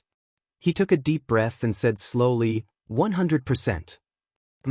Li Tianlan raised his eyebrows and glanced at Ning Qianqing. What I said is true. Ning Qianqing said softly in a somewhat complicated tone. Li Tianlan took a deep breath and said with a smile, I believe you. I said I played with his mother, and it's true. Cough cough. Cough cough cough. Cough. Li Tianlan had just inhaled a puff of smoke when he heard this and suddenly coughed violently. The thick smoke swirled in his throat, making his voice hoarse. What did you say? Ning Qianqing's eyes were in a trance, with sadness, pleasure, and a trace of inexplicable helplessness. He glanced at the dumbfounded Li Tianlan and said with a smile, to be exact, Tan Shilai's mother was my first woman. Tianlan, you should know who I am, right? Li Tianlan couldn't come back to his senses at all. He just nodded subconsciously. His roommate in front of him was more than just an officer of the Border Praetorian Corps. In terms of family background, he was a Real Tiger from a family of generals. General Ning Ziyuan, the commander of the Eastern Theater of Operations, one of the 5 theater of operations in Zhengzhou State, was Ning Qianqing's father. However, for some unknown reason, Ning Qianqing had completely broken off relations with his family a few years ago and joined the Border Praetorian Corps. In these few years, he had not returned home even once. Therefore, when people looked at the younger generation of the 6 groups, they would subconsciously regard Ning Qianqing as a member of the Dongqing clan and the giant group instead of the Ning family and the Southeast group. Could it be that Ning Qianqing had broken off relations with his family because of Tan Shilai's mother? Li Tianlan felt a headache coming on. Tan Shilai's father was Tan Qinghua, the deputy commander of the Eastern Theater of Operations and a capable general of the Prince Group. It could be said that he was Ning Ziyuan's main opponent and deputy in the Eastern Theater of Operations. Such a big shot in the military had been cuckolded by Ning Qianqing. What the hell was going on? Back then, Tan Shilai's mother was a famous beauty in our yard and even in the entire Jinling city. Although she was no longer young, she took good care of herself and looked like she was in her late 20s. I was still in high school when I fell in love with her. I have long forgotten how it started. Ning Qianqing said calmly, but I used some tricks to get that woman. Tianlan, if you say that I'm despicable, I don't think there's anything to deny. I was indeed despicable. I was still young at that time and my thoughts were a little extreme. I always thought that she deserved it. Of course, even now, I don't think she's innocent. But now that I mention it, I really can't find the hatred I had in the past. Does Tan Shilai know about this? Li Tianlan asked. He couldn't tell what he was feeling in his heart. Ning Qianqing twitched the corner of his mouth and revealed a twisted smile. Once, it even happened in front of Tan Shilai, in his parents' bedroom, under his father's wedding photo. He's not blind, how could he not know? Not only him, but even Tan Qinghua knew later. I played with her for 2 years, how can there be an impenetrable wall? It's normal that he knows. Hearing the ferocity in Ning Qianqing's tone, Li Tianlan smiled helplessly and said, And then? Nothing. I was with her for about 2 years. In the first year, Tan Shilai saw it, but I don't know what he was thinking, so he didn't tell his father. Later, I became even worse. As long as Tan Qinghua wasn't around, I would go to his house. Tan Shilai even rarely went home. If I hadn't deliberately thrown the woman's underwear in Tan Qinghua's car after we were done, he probably wouldn't have found out. Later, I left Jinling. In less than a year, Tan Shilai's parents got divorced. It was said that the woman went to Canada and left me her contact information, but I threw it away. Ning Qianqing took a big drag on his cigarette and laughed wildly. But Tianlan, believe it or not, I'm not bragging. If I still have that woman's contact information, I only need to make a phone call and that woman will immediately rush over from Canada and let me do whatever I want. Do you believe it? Li Tianlan didn't say whether he believed it or not. He just stared at Ning Qianqing, whose eyes were bitter, and asked, Why did you do that? I used to have a sister. Ning Qianqing was silent for a long time before he said in a low voice. Used to? Now she's dead. She was gang-raped and lost a lot of blood. Tan Shilai? Then your father at that time, for the so-called unity and promotion, for the interests of the whole family, what's the big deal about a daughter who isn't his own daughter? The topic ended there. The car fell into complete silence. This story, which was not very exciting and even a little sad, was undoubtedly the cause of Ning Qianqing's break with the Ning family and the beginning of his feud with Tan Shilai. Li Tianlan opened the window. The night wind whistled into the carriage, clearing his mind at once. So, no matter what, sooner or later, I'll kill Tan Shilai sooner or later. He should have died a few years ago. If it weren't for his mother begging me to show mercy in bed, I wouldn't have lost to him that time. I lost to him once to give face to that woman. This time he must die. Ning Qianqing suddenly said, in fact, I also want to thank you. If you hadn't helped me find this opportunity, I wouldn't have done it now even if I wanted to kill him. How do you know that I'm not using you? Li Tianlan said flatly. You and I are brothers. How can you use me? Ning Qianqing shook his head and narrowed his eyes. If you need me to do it, I'll do it and avenge myself. It's killing two birds with one stone. Not only me, but Li Baidian probably thinks so too. There are so many interests and calculations between brothers. Your business is our business. But I'm curious, what do you want to do? I can understand that you crippled Zhong Xiaofeng, but you keep provoking Gu Yulan. Do you have any other plans? Of course I have other plans. Li Tianlan chuckled and said, but it's not so complicated. I just want to take this opportunity to make it big and see if I can find out someone's background. It'll be good for us in the future. As for why I asked you to do it, I've already crippled Zhong Xiaofeng and offended the Prince Group. How can I attack Kunlun City first? That's not finding out, but courting death. But I want Kunlun City to join in, so I can only ask you to take the initiative to attack. I hoped that Gu Yulan could have a life-and-death fight with me directly, but I didn't expect that your words would completely infuriate Tan Shilai. Although it's not the best result, it doesn't seem bad now. Finding out. Ning Qianqing was deep in thought. You killed Tan Shilai, which may involve the people behind you. In a way, this is what I want to see most.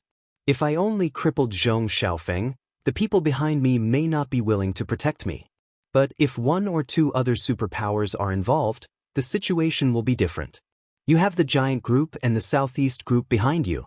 From this point of view, you're the best candidate. Li Tianlan was completely telling the truth.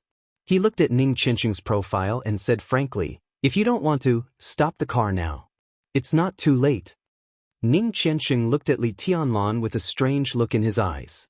After a while, he chuckled and said, the Border Praetorian Corps has never been afraid of trouble. No one will say that I'm wrong to stand up for my brothers and comrades. But I'm curious, whose background do you want to find out? A lot of people, in the open and in the dark, good and bad, even including you and Baidian. Li Tianlan looked out of the window and said softly, Qianqing, I'm different from you. I come from a place where even birds don't shit. I have some family background, but they're not of much use for the time being. So I'm not used to hooting.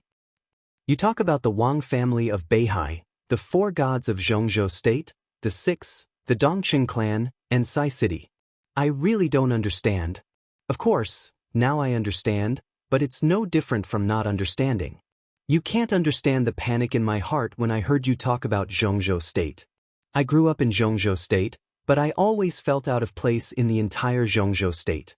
After I came to Huading, this feeling became more obvious. Because of an elder in my family, I wanted to integrate myself. What happened tonight is an opportunity. Maybe it's not good enough, but I don't want to wait anymore. I don't want to get anything from what happened tonight. I just want to test someone's bottom line and see things better. I can't see anything now. This feeling is not good, really not good. Ning Qianqing was silent. The two teams of cars gradually drove out of the bustling city, and their speed was getting faster and faster. Have you ever thought that even if you get the force behind me involved, the person behind you is still not willing to protect you? What will you do? Ning Qianqing suddenly asked. Zhong Xiaofeng has a high status in the Zhong family. His injury tonight will definitely make the big tree in the Zhong family furious. Zhong Xiaofeng deserves it. Li Tianlan's tone was calm. Whether the person behind me is willing to protect me or not, he won't have a second result. He took out his mobile phone from his pocket and dialed a number. While waiting for the phone to be connected, he said softly, "Don't worry, I know what I'm doing." Ning Qianqing nodded and said no more. Li Tianlan's phone was quickly connected. A gentle and elegant voice came directly into his ears. "Tianlan, What's the matter? I'm in trouble. Li Tianlan closed the window and said very straightforwardly. On the other end of the phone, Zhuang Huayang's voice seemed to be a little surprised. He said with a smile, "It's only the second day of the holiday. What kind of trouble can you cause?" "I disabled Zhong Xiaofeng." Li Tianlan said lightly, "It seems to be Zhong Yongming's son." Zhong Yongming? One of the members of the Zhongzhou State Decision-Making Committee, the #1 leader of Huading, and the towering tree of the entire Zhong family. Zhuang Huayang's breath suddenly stopped. He was silent for a full half a minute before he uttered a word. "Zhong Xiaofeng." Li Tianlan said again. Zhuang Huayang took a deep breath and then said with a wry smile, "How is his injury?" "His bones are all broken. He can live, but it's impossible for him to do anything else." Li Tianlan told the truth. "You're really good at causing trouble." Zhuang Huayang gasped. It was meaningless to ask why at this point. Zhuang Huayang was decisive and said directly, "What are you going to do?" "I'm worth it," Li Tianlan said calmly. "The current situation is, what should we do?" Zhuang Huayang was silent for a while. Li Tianlan sat in the car, looking out the window at the rapidly retreating lights and the night sky, waiting expressionlessly. He was not crazy enough to disable Zhong Xiaofeng just to test Zhuang Huayang and the academics. Even if Zhuang Huayang didn't talk to him, even if he didn't join the academics, even if he was still an ordinary freshman with no backing, even if he didn't sleep with Qin Weibai last night, he deserved to end up like this just because of Zhong Xiaofeng's words. She was the most beautiful scenery in his heart, a scenery that no one could insult. He didn't have the so-called big picture. His big picture was to protect all the people or things that he thought were worth cherishing. The glory of the Li family was important, but was his own woman not important? Weighing the two? How should he weigh it? Why should he compromise? Tonight, not to mention Zhong Xiaofeng, even if Zhong Xiaofeng's father dared to say such words, Li Tianlan would also dare to take action. At all costs. Now that things had come to this point, Li Tianlan naturally wanted to test the academic support for him. Whether the academics would protect him or not, Li Tianlan would not regret what happened tonight. If there was no support, facing the possible consequences, Li Tianlan could only take an unconventional approach. "Worth it?" Zhuang Huayang asked after a long silence. "Worth it?" Li Tianlan compared himself to an object. His tone was calm, without any fluctuation. "I'm willing to support you," Zhuang Huayang said slowly, "and it's not just an intention. I will also take practical actions and attitudes. But I can only represent myself. I'm not sure about the Academy's attitude." He paused and continued, "I'll call the chief right away." The current situation in Huading was extremely sensitive, and the Zhong family was the focus of attention. In recent months, two core figures of the young generation of the Zhong family had been disabled. In the current situation, it was really hard to predict how the Zhong family would react. If the Zhong family insisted on the Sky Academy handing over Li Tianlan with a tough attitude, there was really not much he could do without the support of the academics. Zhuang Huayang looked serious and pondered. Facing the pressure of the Zhong family and the Prince Group, how would the academics choose? Every possibility was possible. Perhaps the academics would be inclined to hand over Li Tianlan and settle the conflict with the Zhong family. Li Tianlan had unlimited potential. The wind and thunder veins meant a bright future, and the academics would know that. But the problem was that no matter how terrifying the wind and thunder veins were, it took time to grow. Li Tianlan's realm was too low. Could the 10-year plan within the group be completed by Li Tianlan? Was it worth it to have a fierce conflict with the Zhong family for Li Tianlan? But if the chief decided to support Li Tianlan, Zhuang Huayang would not be surprised. 10 years was neither a long time nor a short time. Anything could happen. At least before today, the group had high hopes for Li Tianlan, who had just joined. And a few months ago, Wang Xiaoyao also disabled Zhong Yuwei of the Zhong family. At present, the Wang family of Beihai was also facing a certain degree of pressure. If the academics wanted to protect Li Tianlan, they should be able to reach an agreement with the Wang family of Beihai to some extent, and it would be convenient to operate. More importantly, Although Li Tianlan's grandfather, Li Honghe, had been trapped at the border for many years, if they could take this opportunity to get the gratitude of an invincible realm expert like Li Honghe, the academics would never refuse. What would the chief choose? Zhuang Huayang frowned and pondered. Where you now? Go back to the Sky Academy immediately. I'll negotiate with the Zhong family. Zhuang Huayang sighed and asked in a low voice. On the way.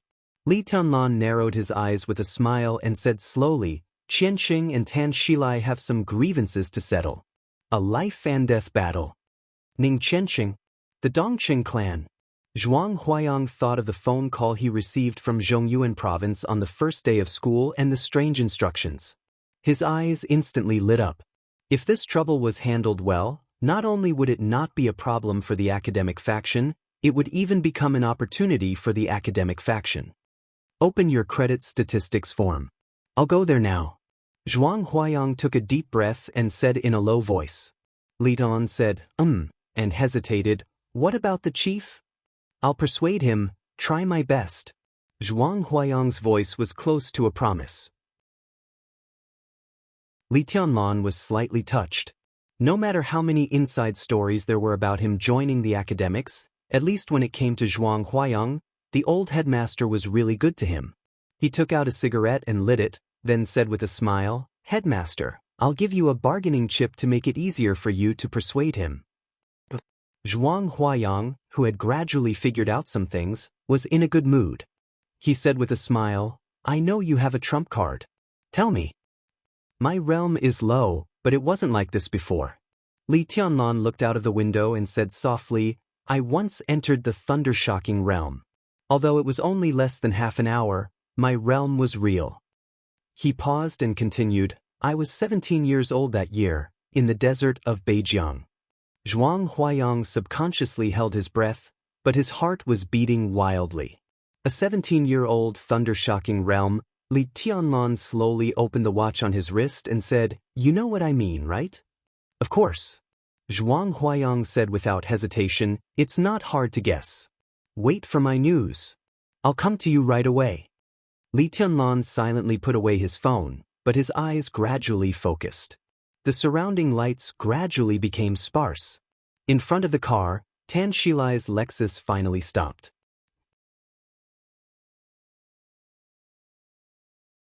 Chapter 57. Li Tianlan observed the surrounding environment immediately. Both of them were driving very fast. About half an hour had passed while chatting with Ning Qianxing. When the car stopped, Li Tianlan realized that they had arrived at the mountain. There were no high mountains in Huading. It was more like a big slope than a mountain. It was dozens of meters above sea level at most.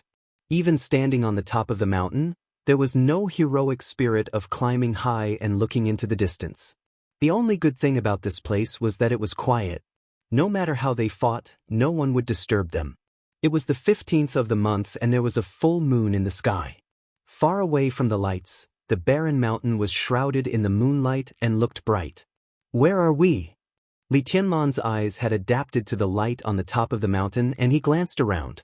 The lights were sparse and misty in the distance. There were mountains and forests everywhere, and there were no landmarks. Li Tianlan could only be sure that he was in the northwest of Huading, but he had no idea where he was exactly. This is Mount Tong. Ning Qianxing came to Li Tianlan and whispered after getting off the car. What's so special about it? Li Tianlan asked Ning Qianxing, but he couldn't help looking at the Lexus in front of him. The door of the Lexus had been opened and Tan Shilai got out with a ferocious face. The killing intent was brewing all over his body. Obviously, Mount Tong was the place he chose for the life and death duel. This place was at least dozens of kilometers away from the bar. For this duel, they had gone around in a big circle. If it wasn't for the special significance of this place, it would have been much better to settle the duel nearby than here. Look over there.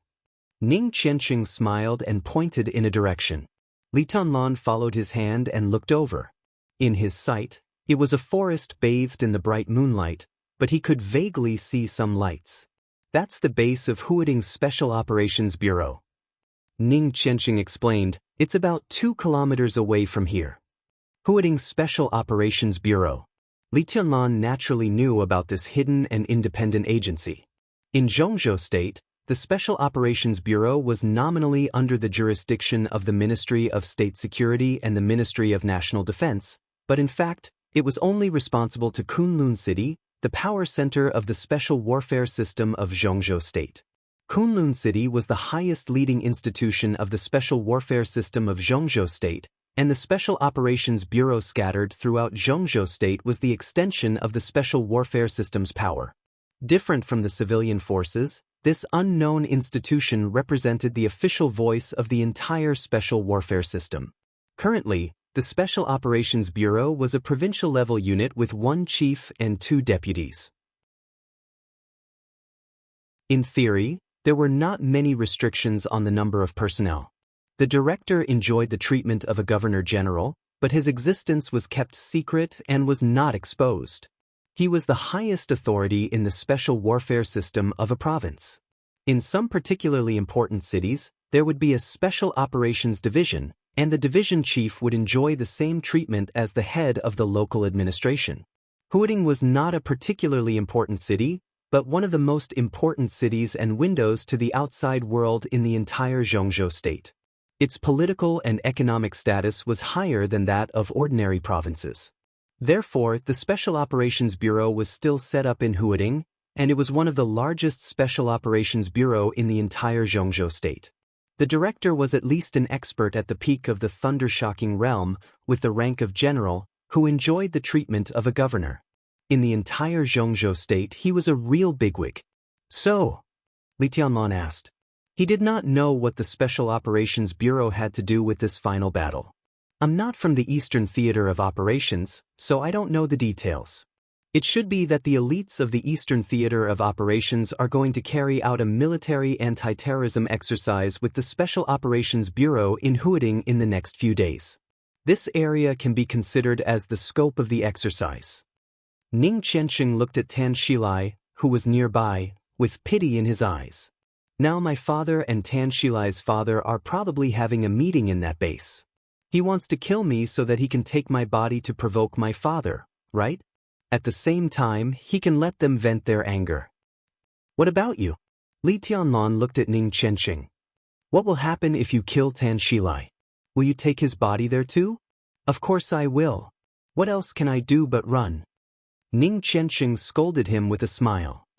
Do you think I'm stupid enough to walk into a trap? He is more like a politician than a soldier. These 2 years are a critical period for him. This time, whether I live or die, he won't care about me. So, Tianlan, you probably can't count on me to drag the Ning family into this. Maybe if I kill Tan Shilai, we will be hunted down by the Tan family all over the world. Isn't that exciting? When talking about his father, Ning Qianqing's tone was calm. It was not resentment or relief, but a real and thorough calmness, an emotion that was even more chilling than resentment. Li Tianlan didn't tease him. He just looked into his eyes and said seriously, "You treat me as a brother, so I'll tell you the truth. Even if the worst happens tonight, you'll be fine. At worst, I'll leave the Sky Academy. But you have to be careful. Tan Shilai is 1 realm higher than you. If you are killed, it will be too late for me to do anything." Ning Qianqing took a deep look at Li Tianlan and said something similar to what Tan Shilai said in the bar, "Give me 3 minutes." At the same time, Tan Shilai's suppressed and extremely ferocious voice sounded. "Have you said enough last words? Drunbility Cheng, I don't have time to waste with you here."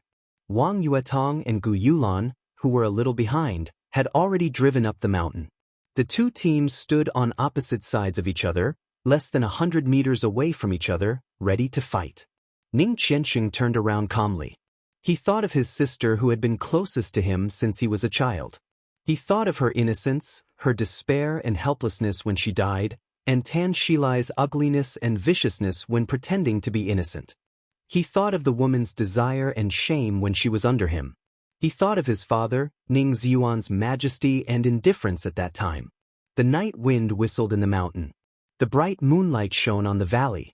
With Ning Qianqing as the center, a chill suddenly rose on Mount Tong. He gently clenched his fists. The sound of ice freezing spread through the whole space. The grass under everyone's feet was suddenly covered with a layer of white frost. Ning Qianqing's eyes were completely focused. He said calmly, "Make your move." F*CKU. Tan Shilai grinned hideously. As soon as the first word came out of his mouth, his figure had already rushed forward. The raging fire spread along with his figure. The white frost under his feet completely melted. As he passed, the whole patch of grass was burning. The sound of ice freezing in the air became more and more obvious. The sword intent was dense. An ice wall suddenly rose around Ning Qianqing, blocking Tan Shilai's way. In the roaring fire, Tan Shilai did not slow down at all. A long saber condensed from flames appeared in his hand. Obviously, he had not reached the stage of condensing fire into a weapon. The shape of the long saber in his hand was a little loose. However, Tan Shilai, who was sprinting with all his strength, did not care about it. He held the saber with both hands, leaped into the air, and fiercely chopped down. The blade of the long flame saber suddenly soared. The blade expanded from 1 meter to 3 meters, and then to 5 meters. The more it expanded, the looser the shape of the blade became. The flame at the front was drifting and almost disappeared. However, the blazing temperature kept rising. The loosely shaped blade chopped down at a high speed. Not only the ice wall in front of him, but also Ning Qianqing was shrouded by the blade. The flame was shapeless, but when the blade chopped down on the ice wall, the entire ice wall turned into countless pieces in an instant and flew in all directions. Ning Qianqing hurriedly retreated. A second ice wall rose in front of him, but the broken ice turned into countless ice swords in the blazing temperature. The ice swords formed a formation. The sword intent was dense, undulating, and continuous. Li Tunlan stared at every detail of the fight between the two and focused all his attention. Tan Shilai comes from the Azura path, and it can be said that he has received all the teachings. In recent years, the Azura path has been playing the most loyal lackey of Kunlun City, but it is also a martial arts force that has produced experts of the invincible realm. Their unique skills are extremely powerful, and they take the extreme path of giving up all defense and focusing only on offense. This move is called Selfless Killing Saber. It completely forgets itself and pursues the ultimate lethality. The unique skills of the Azura path are basically like this. They are a group of lunatics who don't take their lives seriously. Tan Shilai can be regarded as a person who has received the teachings of the Azura path. Wang Yuetong appeared beside Li Tianlan and explained softly, "What about Qianqing?" Li Tianlan asked with a slight frown. He only had a superficial understanding of the major martial arts forces in Zhongzhou State and was far less familiar with them than Wang Yuetong. Azura path was named after Azura, which showed how bloodthirsty and ferocious its fighting style was. In Li Tianlan's opinion, the best way to deal with such an opponent was to fight the opponent's attack head-on. If he took one step back, he might fall back step by step until he had no chance to fight back in the end. Qianqing should be accumulating strength. Wang Yuetong felt more and more ice sword intent condensing in the field. She said with uncertainty, "I don't know what he wants to do next." The second ice wall in the field was smashed by the saber again. Ice pieces flew all over the sky. Ning Qianqing looked calm and the third ice wall appeared again. Tan Shilai waved his saber and attacked wildly. His eyes were blood-red. At this moment, he was like a complete madman who kept chasing and attacking. His body was full of flaws, but he didn't care about them. He only wanted to attack, destroy, and kill. A large number of ice swords surrounded Ning Qianqing. More and more, the terrifying sword intent became more and more obvious. But he kept retreating and did not fight back. Was he unable to fight back? Or was he waiting for an opportunity? Li Tianlan took a deep breath and stared at the battlefield calmly. He was ready to fight with all his strength at any time. "Don't worry. Qianqing is not as weak as you think." Wang Yuetong said, "The quintessential unique technique of Jade Pool is the three-sword rain, which is also their most basic unique technique. Ning Qianqing is Dongqing Wudi's henchman. He has probably joined Jade Pool in recent years. Whether in terms of foundation or the power of unique techniques, Jade Pool is not inferior to Azura path." Li Tianlan glanced at her and said nothing. It's true that Mount Shu has sword intent. But at least for now, it seems that Mount Shu is living off its past achievements. The eldest brother of Mount Shu has been stuck in the half-step invincible realm for many years and never made a breakthrough. In the past few decades, no invincible realm expert has appeared in Mount Shu. But in recent decades, Jade Pool has produced 2 invincible realm experts. Jade Pool's sword is also showing signs of surpassing Mount Shu's. If Qianqing has joined Jade Pool, it's not that he can't break through the current situation. He's deliberately accumulating strength and sword. Wang Yuetong pointed at Ning Qianqing and said, "Senior brother, look. There are more and more swords around him. It seems that he intends to wait until he has accumulated enough sword intent and explode all at once to kill with one strike."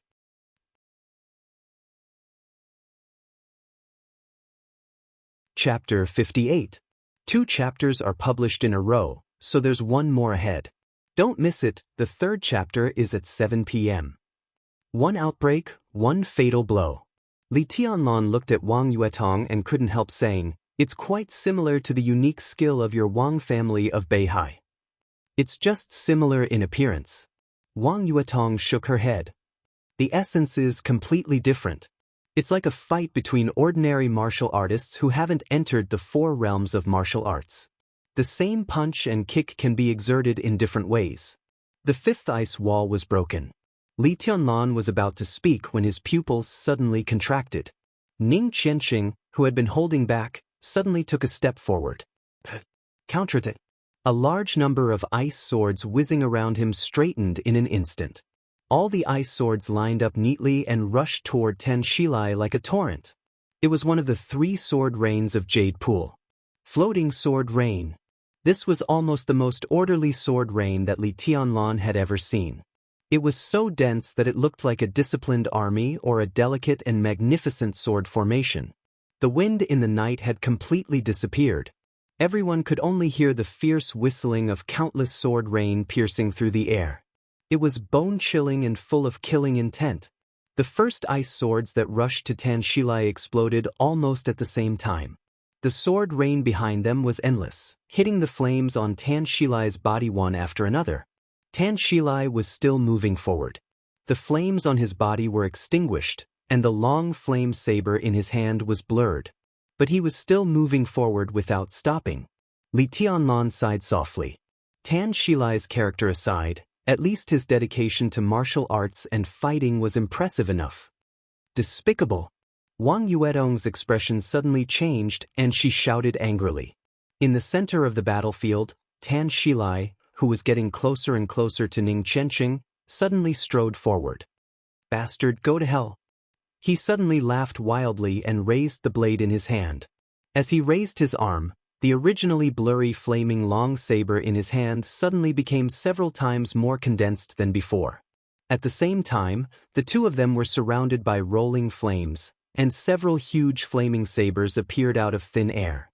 Although they were not as numerous as the sword rain, they were much more powerful. More than a dozen long sabers completely blocked Ning Qianqing's escape route. The air was twisted by the burning flames. More than a dozen long sabers fell at the same time and hacked at Ning Qianqing. A supreme skill of the Azura Dao. Light and dust.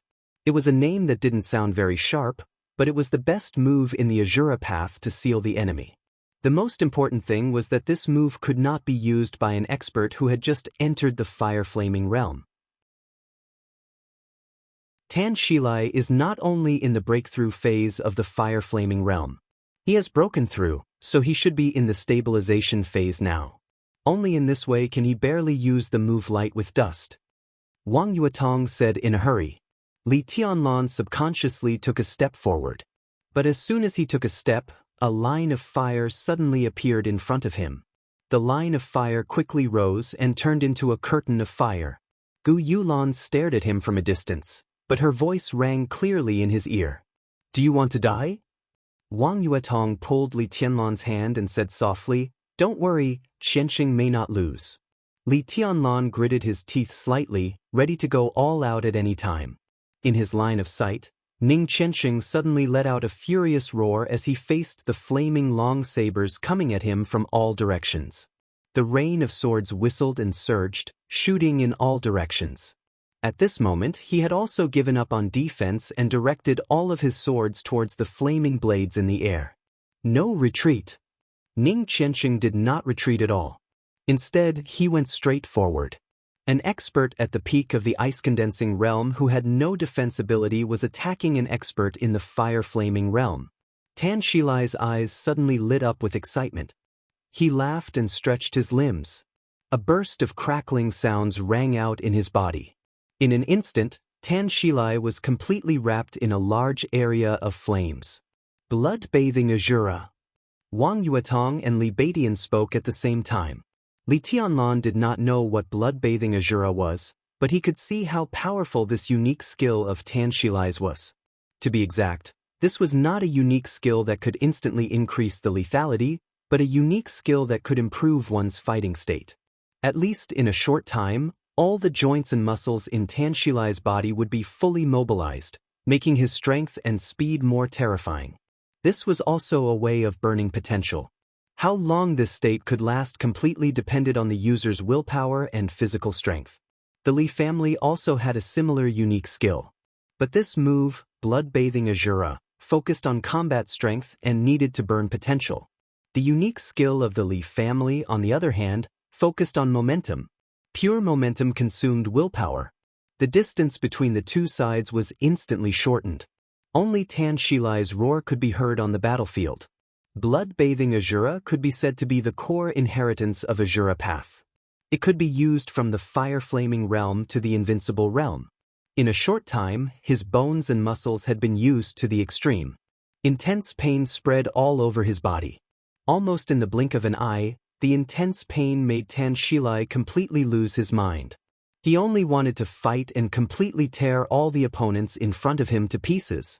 Tear them to pieces. This was the most worthy way for Ning Qianqing to die.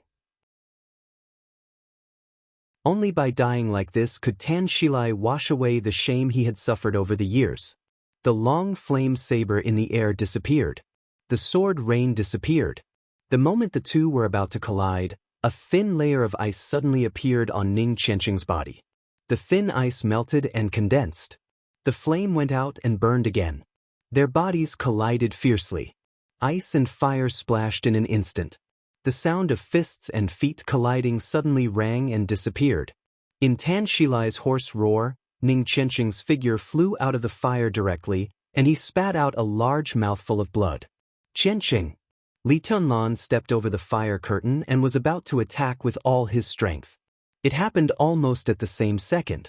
Ning Qianqing's body shook violently in the air and he spat out another mouthful of blood. There was suddenly a glaring ice light between his hands. There was no sword rain. There was no sword. There was only a pale and glaring ice light that grew with the extension of his hands. The broken ice appeared in his hands and disappeared in an instant. At this moment, Ning Qianqing seemed to be holding a light in his hands. An overbearing and sharp sword energy formed with the light in his hands. Tan Shilai, whose eyes were red, roared and rushed forward, trying to tear his opponent to pieces. Ning Qianqing, who had been sent flying, was about to land. He stretched his hands to the limit and then suddenly closed them.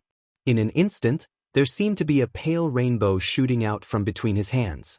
The light extended to the limit. 5 meters. 10 meters. 15 meters. Ning Qianqing's body fell to the ground. He closed his eyes and coughed up blood, not even looking at the result. This was the most powerful sword move he could use at present. Although it was very forceful and had many flaws, he still used it. This was the unique skill of the Jade Pool Sword Sutra. It was derived from the 3 sword rains, but its status was higher than the 3 sword rains. Heaven-breaking rainbow sword. Tan Shilai's roar stopped abruptly. The white rainbow almost ignored the distance and the fire. The overbearing sword intent completely condensed and pierced through his chest. Fair and square. Fresh blood spurted out. His entire chest had been completely torn apart by the sword. Li Tianlan paused and then rushed to Ning Qianqing again. In the battlefield, Tan Shilai opened his mouth but no words came out. his body shook and fell to the ground, bringing up a large amount of black dust after the fire had burned out. Lying on the ground, Ning Qianqing stretched out his hand with difficulty, crushed a button on his shirt, and poured some powder from the button into his mouth. "Qianqing, how are you?" Li Tianlan looked at Ning Qianqing, who was almost covered in blood, and then at Wang Yuetong. He said without hesitation, "Do you have any medicine that can help Qianqing's injury?" "Oh, you..." "Yes." Wang Yuetong quickly glanced at Li Tianlan, as if she wanted him to owe her more. She took out a delicate small box from her pocket and opened it in front of Li Tianlan. There were more than 10 small secret compartments in the box, and in each compartment were some powders of different colors. "These are all useful to him. Are you sure you want to owe me?" Wang Yuetong said calmly. "Don't talk nonsense. Let him eat it." Li Tianlan answered without any hesitation.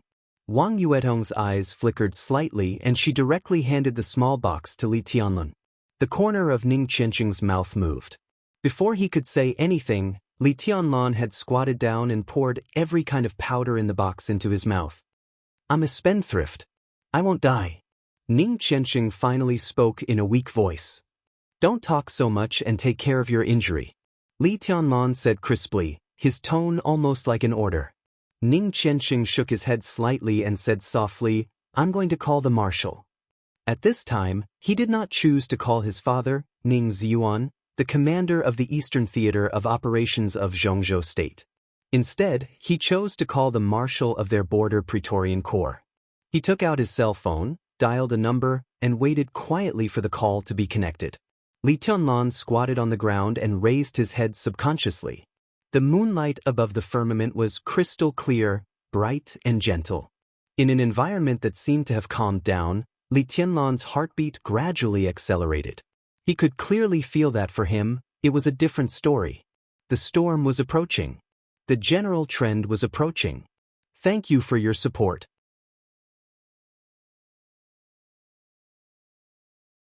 Chapter 59. As Ning Qianqing and Tan Shilai had predicted, the battle ended in 3 minutes.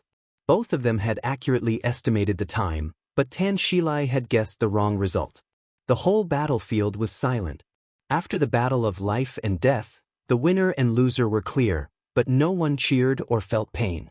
Gu Yulan stood quietly on the top of the mountain with another mask on her face. The mask covered all her expressions, so no one could see what she was thinking. The moment Ning Qianqing's heaven-breaking rainbow sword appeared, her eyes fluctuated violently. But as the white rainbow that penetrated Tan Shilai disappeared, her eyes became indifferent again. "I lost," she said softly. Her voice was so low that it drifted with the night wind that the people around her could not hear her clearly. "He killed Tan Shilai." Su Yunzong roared and suddenly stepped forward. "Stop!" Gu Yolan's cold voice sounded with a strong sense of command. Su Yunzong paused and looked back at Gu Yulan without saying a word. "Don't get involved in things that we shouldn't get involved in." Gu Yulan looked at Su Yunzong and said calmly. Before the unconvinced Su Yunzong could speak, she turned to Lu Dongyu and said softly, "Do you understand?" She deliberately softened her voice and sounded even more coquettish. But Lu Dongyu, who had been with her and rarely spoke, felt her scalp tingle. She nodded stiffly and said nothing. In the former flames of war, the big brother Lu Dongchao died in the entrance maneuver. Now the third brother, Tan Shilai, was also killed by Ning Qianqing. She was the only woman left, alone. Some of the backbones of the organization were either seriously injured or quit. They were no longer the giants of the last generation. What would happen to the flames of war in the future? Lu Dongyu glanced at Gu Yolan's expression and her heart sank to the bottom. "What are we going to do next?" Su Yunzong asked in a low, muffled voice as he stared in the direction of Li Tianlan and Ning Qianqing. In the bar, he and Li Tianlan exchanged a punch and were sent flying on the spot. Although he was not seriously injured, he lost face. The most important thing was that he was not convinced at all. In the eyes of outsiders, Li Tianlan, who was only in the chi-controlling realm but possessed the wind and thunder veins, was naturally terrifying. However, in the eyes of Su Yunzong, Li Tianlan played a trick. His punch was naturally powerful, but he took advantage of the fact that he was faster than Su Yunzong. That was the perfect combination of strength and speed. Su Yunzong was convinced by this technique, but he didn't think he was weak. If he had been fully prepared, it might have been Li Tianlan who was sent flying. "Wait," Gu Yulan said in a simple tone, "go and bring Tan Shilai's body here. I know you're not convinced, but there will be plenty of opportunities in the future. There's no hurry." She turned to look at the faint lights at the foot of the mountain. The battle was over. The coldness on the top of the mountain disappeared and the temperature dropped. A soft breeze blew past, making people feel very comfortable. One after another, police cars rushed over at the extreme end of their sight. The shrill sirens were faint, but it sounded very lively. "There's going to be a good show tonight," Gu Yulan murmured to herself and glanced in the direction of Li Tianlan and the others. Ning Qianqing had hung up the phone and was lying on the ground to rest. The battle with Tan Shilai might not be tragic in the eyes of the spectators, but it was extremely thrilling. Ning Qianqing defeated Tan Shilai, but he also paid a heavy price. At the very least, a serious injury was inevitable. Fortunately, Wang Yuetong had brought a lot of drugs, so he would not be left with any sequelae. But for a while, because of Ning Qianqing's injuries, they had to be careful even to move him, not to mention escape. The Wang family of Beihai was ahead of the world in the technology of gene drugs. But except for the series codenamed Youth, which was regarded as a core treasure by the Wang family, the other drugs needed time to take effect, at least half an hour. During this time, with Ning Qianqing's injuries, the slightest movement could aggravate his injuries again. Li Tianlan sat beside Ning Qianqing, smoking and waiting quietly. After Ning Qianqing's injuries were stabilized, he was completely relieved. He was actually very calm, so calm that even he himself felt surprised. Everything that happened tonight was far from triggering the general trend of hooting. Crippling Zhong Xiaofeng and killing Tan Shilai were, at best, preemptively detonating some storms that had been brewing in hooting for many days. In other words, he had taken the initiative to enter the game. He had taken the initiative to enter the general trend that could easily tear anyone, even a wealthy family, apart. Li Tianlan did not know what he could get, and he did not even know how he would end up. But he was very clear about one thing. If he stood outside the game, he would get nothing, and he would not even be able to see clearly what was going on inside the storm. He wanted an opportunity. And the opportunity was in the general trend that was about to erupt in the surging undercurrent. Li Tianlan did not want to wait any longer, and he had no time.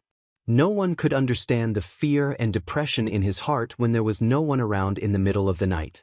He was really afraid not of death, but of failure, of not doing well enough, of disappointing his grandfather, of letting his father continue to bear the humiliation, and of letting the Li family continue to be lonely. It was only a few thousand kilometers from the border to Huading, but it was a completely different fate for Li Tianlan from the border to here.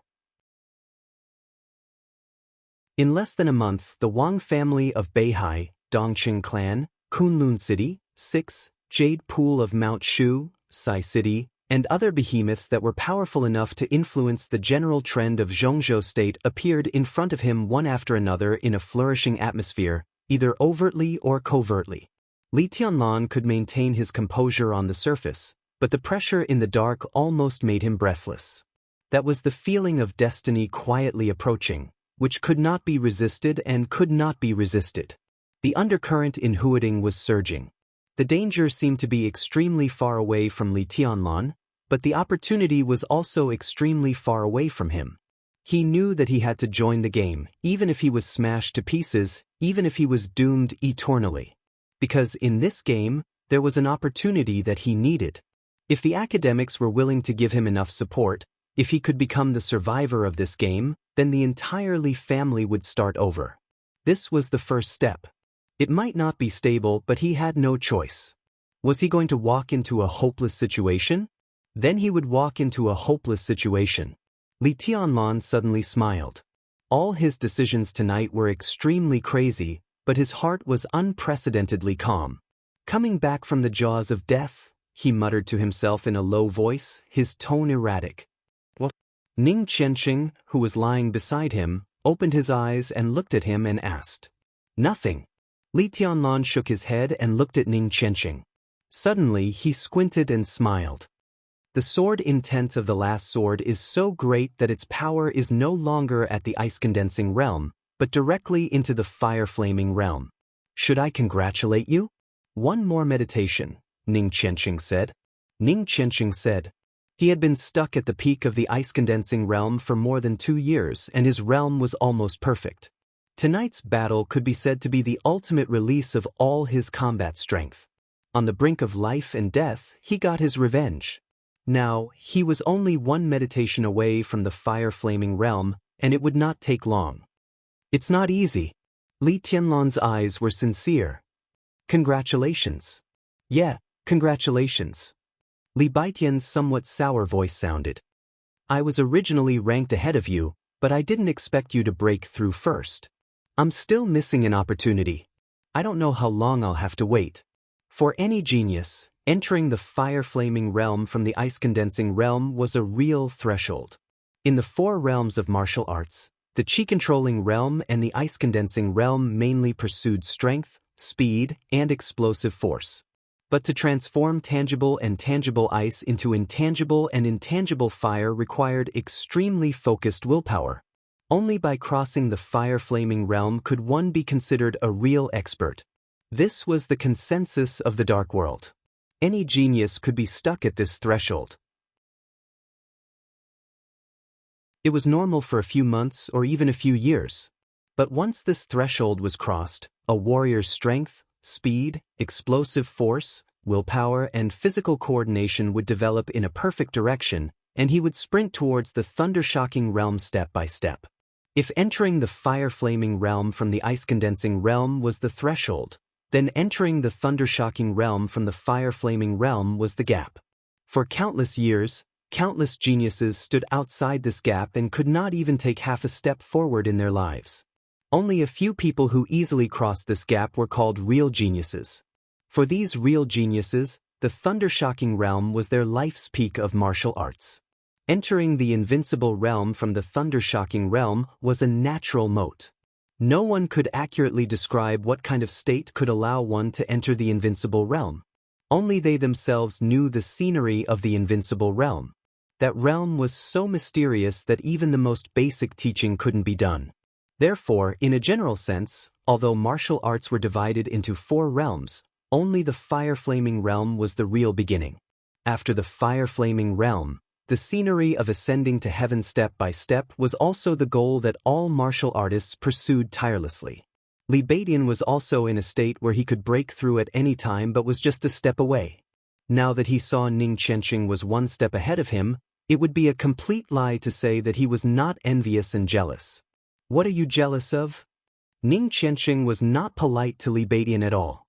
He said in a weak voice, "When this is over, I will have a chance to finish my meditation. It's not too late for you to be jealous." The shrill siren came from afar and became clearer. A large number of police cars with flashing lights rushed over in a mighty manner. Everyone's expression turned solemn. "Cousin, I called my dad. He's in Yuzhou for a meeting, but he's already asked Secretary's son to rush over. I think he'll be here soon," Zhang Holong said with a solemn expression. After the old master of the Zhang family retired, Zhang Holong's father, Zhang Xiaohua, carried the banner of the Zhang family. Now he was one of the standing committee of Huading and in charge of discipline inspection. His ranking was only second to the secretary, the mayor, and a deputy secretary, ranking 4th. In the whole of Huading, Zhang Xiaohua was a real figure of power. What was certain was that this was not the end of his official career. Ning Qianqing glanced at him and nodded slightly. "My dad asked me to go home immediately. I guess he's going to send someone to take me back. I'm really upset tonight." Han Xinyan pursed her small mouth and looked conflicted. Tonight's matter could be big or small. Well, definitely not small. If it was big, it would not be big no matter how big it was. The Han family was a standard neutral wealthy family, and Han Donglu would not take sides easily. It was completely understandable that he asked Han Xinyan to go home. Second uncle said that it's not convenient for him to show up in this matter, but he will communicate with Uncle Yu and let them handle it according to the circumstances. Wang Yuetong's expression changed. Obviously, she also did not understand the meaning of Wang Xiaoyao's words. The Uncle Yu she mentioned was the same as Zhang Holong's father, Zhang Xiaohua. They were both capable people of the Southeast Group, but his status was one level higher than Zhang Xiao's. He was the current mayor of Huding, Yu Chuanguang. Wang Yuetong knew some complicated relationships in her family very well. Yu Chuanguang had a very good relationship with second uncle. In the few years since he came to Huding, he had always been low-key and pragmatic, and had a very positive reputation among the people. In the chessboard of the Southeast Group in Huding, second uncle had been playing a high-profile role in recent years. He was extremely flamboyant and cooperated with Yu Chuanguang in many ways. They could even be said to be the best partners. Now second uncle needed to keep a low profile for the time being, and Yu Chuanguang would certainly not tolerate it. This incident might be an opportunity for both the Southeast faction and Yu Chuanguang. However, because it had nothing to do with them, and Li Tianlan and second uncle were rivals in love, Wang Yuetong could not tell how second uncle would communicate with Yu Chuanguang. If someone catches you later, hold my hand and I'll take you out first. Wang Yuetong approached Li Tianlan and whispered. Wang Yuetong approached Li Tianlan and whispered. Her bright eyes were filled with deep worry.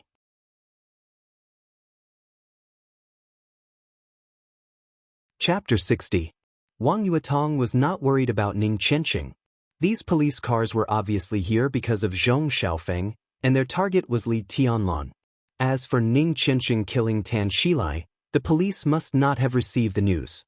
Moreover, Tan Shilai was a serving officer of the Eastern Theater of Operations, while Ning Qianqing belonged to the Border Praetorian Corps.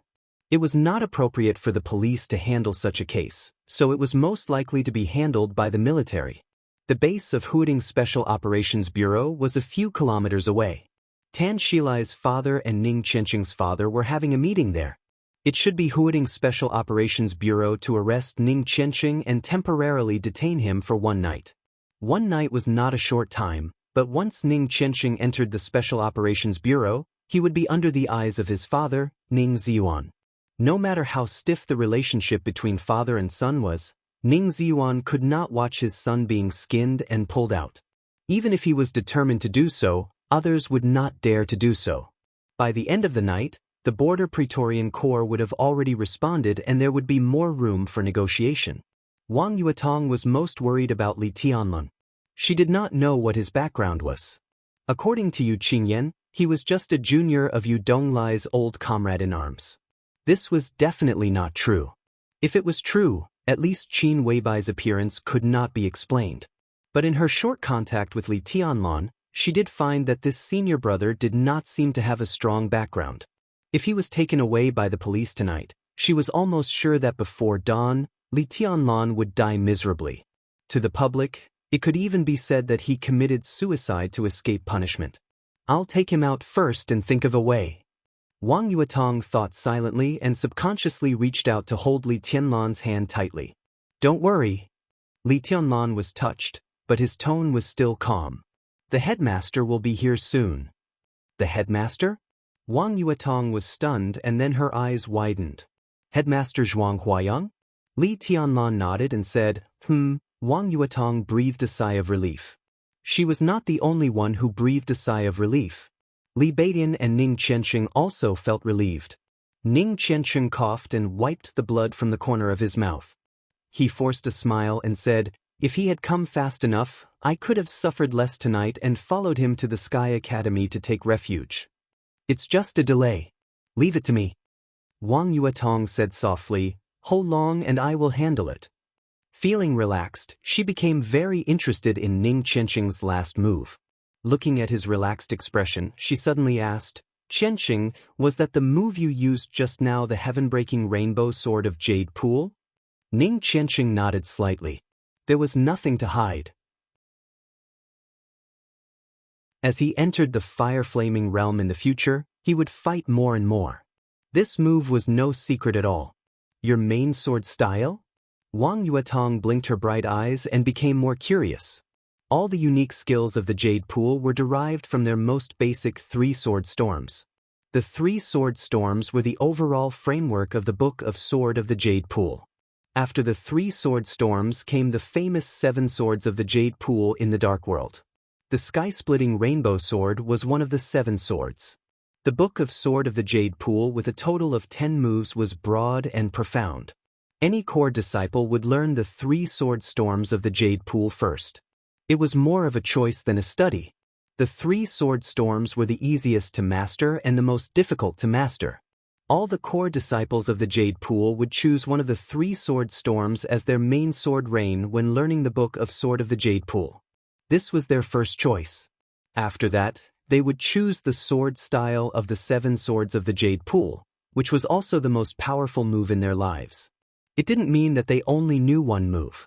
It was just that after practicing the sword intent of one of the 7 swords, the other 6 swords would have the shadow of this move. Every core disciple of the Jade Pool chose different sword rain and sword style as their main sword style. Every time they attacked, the same sword style would be different. That was why the sword intent of the Jade Pool was so varied and had a tendency to surpass that of Mount Shu. After the death of the senior of the invincible realm of the Jade Pool many years ago, the most famous disciple of the Jade Pool in recent years was the military marshal Dongcheng Wudi, known as the god of massacre of Zhongzhou State. He was one of the top 10 experts of Zhongzhou State, an expert at the peak of the thundershocking realm or even a half step to the invincible realm. He mainly practiced Prairie Burning Sword Storm and 9 Heavens Wind and Thunder Sword. It was said that when he attacked, his murderous intense sword like the power of heaven, which was completely different from Ning Qianqing's sky-splitting rainbow sword. Before Ning Qianqing could answer, the mighty convoy of police cars had rushed up the mountain. The shrill sirens instantly surrounded the whole mountaintop. Teams of policemen in riot suits jumped out of the cars and used the cars as cover. They raised their guns and aimed at Li Tianlan and the others, including Gu Yulun. The number of police cars increased. So did the number of policemen. The sound of footsteps could be heard all over the mountain. Countless figures shuttled back and forth. Under the flashing police lights, every policeman's expression seemed to be extremely gloomy and serious, giving people an unprecedented heavy pressure. Li Tianlan narrowed his eyes slightly. At this moment, facing so many guns, so many policemen, and feeling the seriousness and solemnity of the state apparatus, he suddenly found himself very lonely. Although he had Wang Yuetong, Ning Qianqing, Li Beiyan, Zhang Holong, and Han Xinyan by his side. But the feeling in his heart kept getting stronger and stronger and could not be suppressed. People in front, listen up. We are policemen. I am He Qingting, the deputy director of Huading Police Station. You have been surrounded. Put down your weapons and come over with your hands behind your head. Surrender is your only way out. A low and sharp voice came through the loudspeaker in the large number of police cars.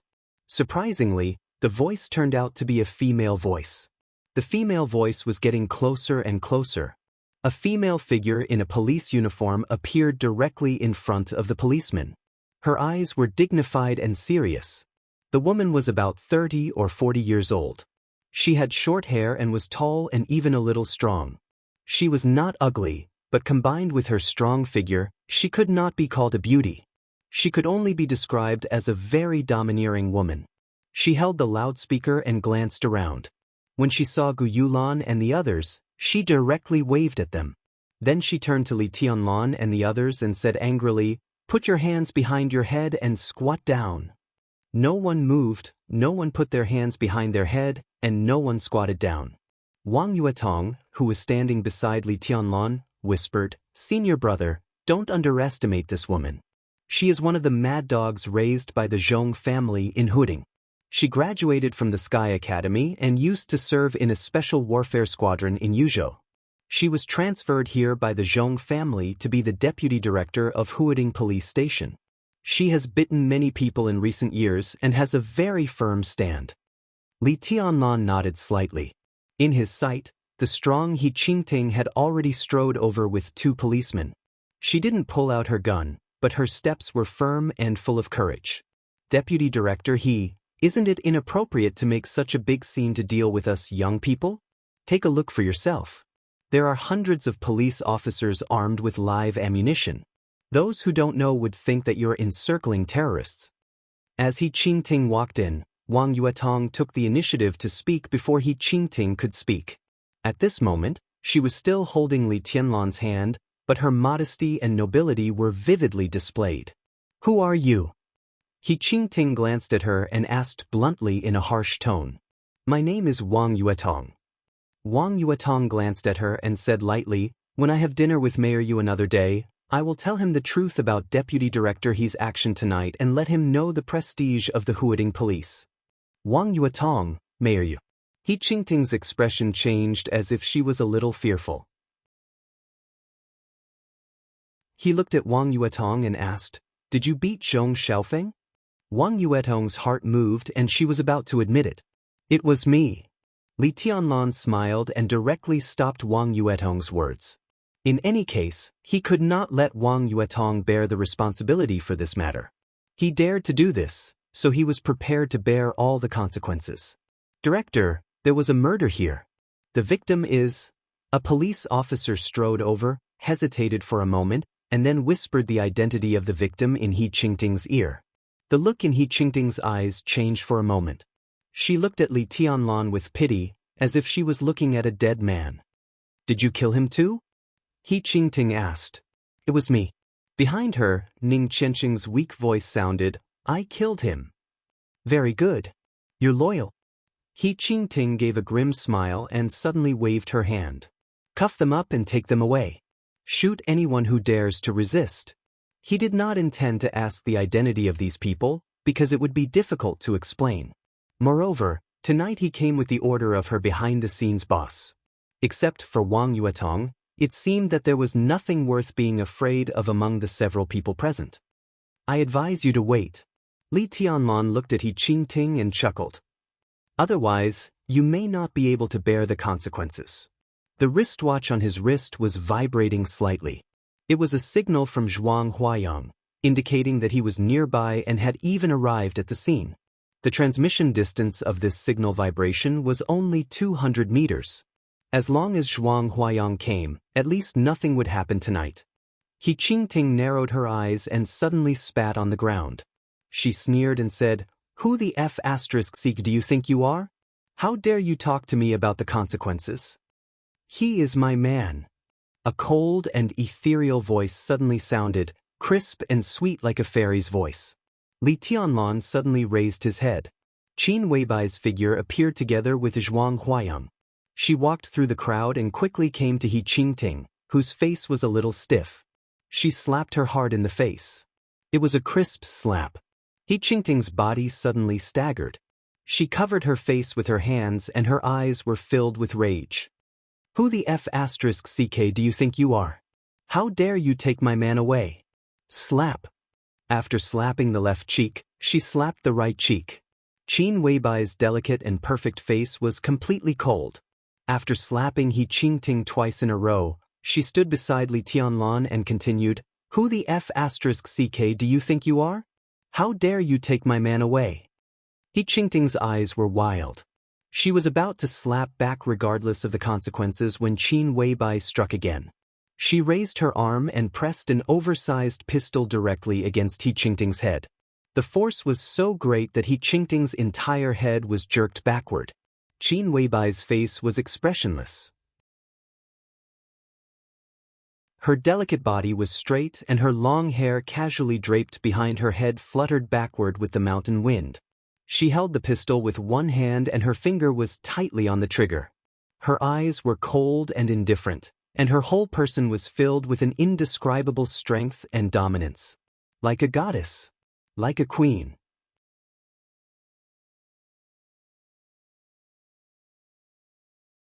Chapter 61. It was almost late at night. The number 1 villa area of Huading Special Operations Bureau was still brightly lit. There were 9 detached villas in the number 1 villa area, which could be said to be the most luxurious place in the whole base. It was the residence of the senior officials and VIPs of Huading Special Operations Bureau, located in the center of the whole base. Even though it was in the wilderness, living in a villa was also a kind of enjoyment. Tan Qinghua, the deputy commander of the Eastern Theater of Operations, temporarily lived in the 9th building of the No. 1 villa area. As a military general of the Prince Group, Tan Qinghua, who was in his early 50s, was thin and old with age spots on his face. His undyed hair was gray. He didn't look like a general with real power who had just turned 50, but more like an ordinary old man in his 60s or 70s. It was said that when Tan Qinghua was young, he was also a member of the special warfare system of Zhongzhou State. At his peak, he was even an expert close to the thunder-shocking realm. However, he was captured by foreign forces during a mission and suffered all kinds of tortures for half a month. His martial arts strength, which was absolutely not weak, was destroyed, and his body also fell ill, which hadn't improved for many years. However, this general of Zhongzhou State was extremely tenacious. After being successfully rescued, he transferred from the special warfare system to the General Staff Headquarters to be a civilian officer. In nearly 20 years, he worked steadily and rose to the top several times, and finally sat in his current position. His life was almost a living legend, full of ups and downs, forbearance and wisdom. He was definitely a famous figure in the military and the special warfare system of Zhongzhou State. The lights in the villa were very bright. The almost dazzling light covered every corner of the villa, making everyone's eyes a little uncomfortable. But no one present said anything. Everyone just quietly looked at Tan Qinghua, who was sitting on the sofa, carefully. Tan Qinghua sat quietly on the sofa, expressionless. In front of him was a stretcher covered with a clean and tidy white cloth. Under the white cloth was the body of his son, Tan Shilai. Tan Qinghua had 2 sons. His eldest son did not know martial arts and was now serving as a staff officer in a division of the Southern Theater of Operations. He was the deputy regimental commander and had a bright future ahead of him. Tan Qinghua's youngest son was Tan Qinghua, who had been practicing martial arts since he was a child. When he grew up, he was sent to the Azura path by Tan Qinghua, who had strict requirements for him. Tan Qinghua had high hopes for his 2 sons, one of whom was a scholar, while the other was a martial artist. Tan Qinghua had high hopes for them, especially Tan Shilai, who was strong-willed, talented, and quick-witted. He had always been regarded as a successor by Tan Qinghua. The relationship between father and son was excellent. In Tan Qinghua's mind, Tan Shilai could be said to be the only and best choice to support the Tan family in the future. But now, his biological son, whom he had high hopes for, was lying silently on a stretcher and had become a lifeless corpse. The white-haired person sends the black-haired person off. How painful was it? No one could understand Tan Qinghua's feelings. Even Tan Qinghua himself did not know what he was feeling right now. The moment he received the bad news, his entire heart felt empty. There was no anger, no resentment, no sorrow. Numbness seemed to be the only thing he felt. He just sat on the sofa, and as time passed, he didn't want to move, he didn't want to speak, and he didn't want to do anything. Old Tan, near Tan Qinghua, a middle-aged man in camouflage clothes, called out. He wanted to say something but stopped on second thought. He was about the same age as Tan Qinghua, but his image was completely different. He was a tall and straight man with black hair and a dignified look. The 2 golden stars on his shoulders, which represented the status of a lieutenant general, looked more dazzling under the light. But at this moment he looked at Tan Qinghua with an extremely careful expression and a very soft voice. Tan Qinghua, who had been sitting on the sofa for a few hours, finally moved. But he did not raise his head. He just slowly knelt in front of Tan Shilai's body and slowly reached out his hand. His hands were trembling violently. His skinny fingers clenched the white cloth tightly and slowly pulled it down. Tan Shilai's pale and livid face gradually appeared in front of everyone. Tan Shilai looked at him silently. He opened his mouth, but for a moment he could not make a sound. Old Tan, the lieutenant general in camouflage clothes nearby, took a step forward and couldn't help calling out again. Tan Qinghua looked up blankly. He twitched the corner of his mouth and said in a hoarse voice, "Chengjiang, my son was killed." In the entire Huading, there was only one lieutenant general named Chengjiang. He was Lieutenant General Gu Chengjiang, the director of the Huading Special Operations Bureau, one of the elders of Kunlun City and the backbone of the entire Special Warfare Group. Gu Changjiang and Tan Qinghua had been friends for many years and had a good personal relationship. Now, seeing the desolation and confusion in his old friend's eyes, he also felt bad. But no matter how bad it was, he did not dare to act rashly. Everything that happened tonight was a bit weird. Not only was Tan Xilai killed, but also the young master of the Zhong family, Zhong Xiaofeng, was completely disabled. Gu Changjiang did not get specific information because it happened so soon. According to the latest news, Zhong Xiaofeng was still being rescued. Whether he could get out of danger or not depended entirely on his luck. However, these two incidents were done by the same group of young people. Moreover, they were done by a group of young people with extremely complicated backgrounds. Gu Changjiang could not figure out the nature of the matter for the time being. How could he dare to act rashly? He had a good personal relationship with Tan Xilai, but it was just a personal relationship after all. Their positions were not exactly the same. The Prince Group and the Special Warfare Group had been advancing and retreating together in recent years. They were the closest allies, but allies were completely different from their own people. The difference between them was neither big nor small. Take what happened tonight as an example. If Gu Changjiang insisted on standing up for Tan Xilai now, it meant that the Special Warfare Group had intervened in this matter before the Prince Group made a clear response. In this way, not to mention the reaction of the Special Warfare Group, even the Prince Group would not appreciate it. Before getting the approval from the top, the only thing Gu Changjiang could do was to say a word of condolence to Tan Qinghua. Don't be too sad. Gu Changjiang hesitated for a moment and walked to Tan Qinghua. He patted him on the shoulder and said in a low voice, Xilai doesn't want to see you like this either. He can't see it. Tan Qinghua said in a dull tone, he's gone. How can he see it? Gu Changjiang wanted to say something but stopped on second thought. Tan Qinghua did not look at him. He gently stroked his son's cold face and said with a soft look in his eyes, we had lunch together at noon. Who would have thought that things would suddenly turn out like this at night? You're very talented and smart since you were young. You're much better than your brother. Originally, I was counting on you to take over my position, but I didn't expect you to leave without saying a word. You're really ruthless. I've always told you about a sense of responsibility and a man's responsibility, but you've turned a deaf ear to it. I've noticed your bad habit of holding a grudge a long time ago, but I didn't take it seriously. It's not a bad thing to hold a grudge. If someone dares to do us wrong, we must pay them back. But you are so stupid. You want to take revenge when you don't have the strength. In the end, you have to ask me to take revenge for you. What the hell is this? Tan Qinghua knelt beside Tan Xilai's body and gently bent down to kiss his son's cold forehead.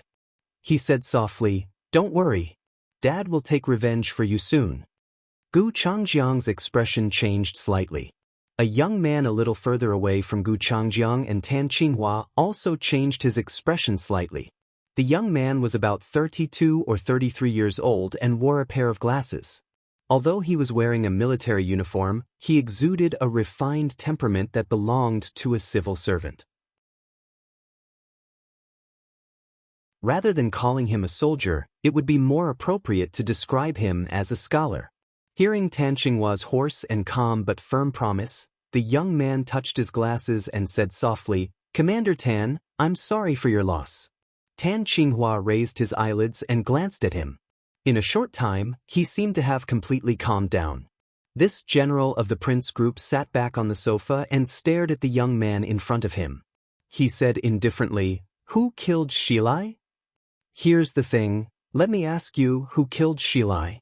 Tan Qinghua directly interrupted him and repeated in a calm tone. The young man with glasses opened his mouth and didn't know how to answer for a moment. Who killed Tan Xilai? Everyone present knew the answer to this question, including Tan Qinghua. But because of his identity, the young man couldn't say it. Because he was the secretary of Ning Ziyuan, the commander of the Eastern Theater of Operations, and Ning Ziyuan was Ning Qianqing's father. If he really told Ning Ziyuan who the murderer was, Ning Ziyuan would probably be in a passive position. Tan Qinghua's question was a bit heart-wrenching. Commander Tan, we are all very sorry that such a thing happened. Commander Ning hopes that you can calm down and that he will give you a satisfactory explanation. He hopes that you can focus on the overall situation and not affect your work. If it's convenient for Commander Tan, Commander Ning has something to discuss with you about work, the young man said calmly while carefully observing Tan Qinghua's reaction. This was the main purpose of his visit today. It was more to find an opportunity to see if he could ease the relationship between the two sides than to express his condolences. Ning Qianqing killed Tan Shilai. To put it simply, it was a grudge between two young people. To put it simply, it was a grudge between two powerful figures in the Eastern Theater of Operations. The pain of losing a son seemed to be irreconcilable. But at their level, there was basically nothing that they couldn't talk about. The key was how important Tan Shilai was to Tan Qinghua. Tan Qinghua looked up at the young man in front of him and gradually narrowed his eyes. The extremely depressing atmosphere in the hall instantly became heavy. In less than 10 seconds, the young man's forehead was covered with cold sweat, and his calm expression gradually became embarrassed. He was just an ordinary lieutenant colonel.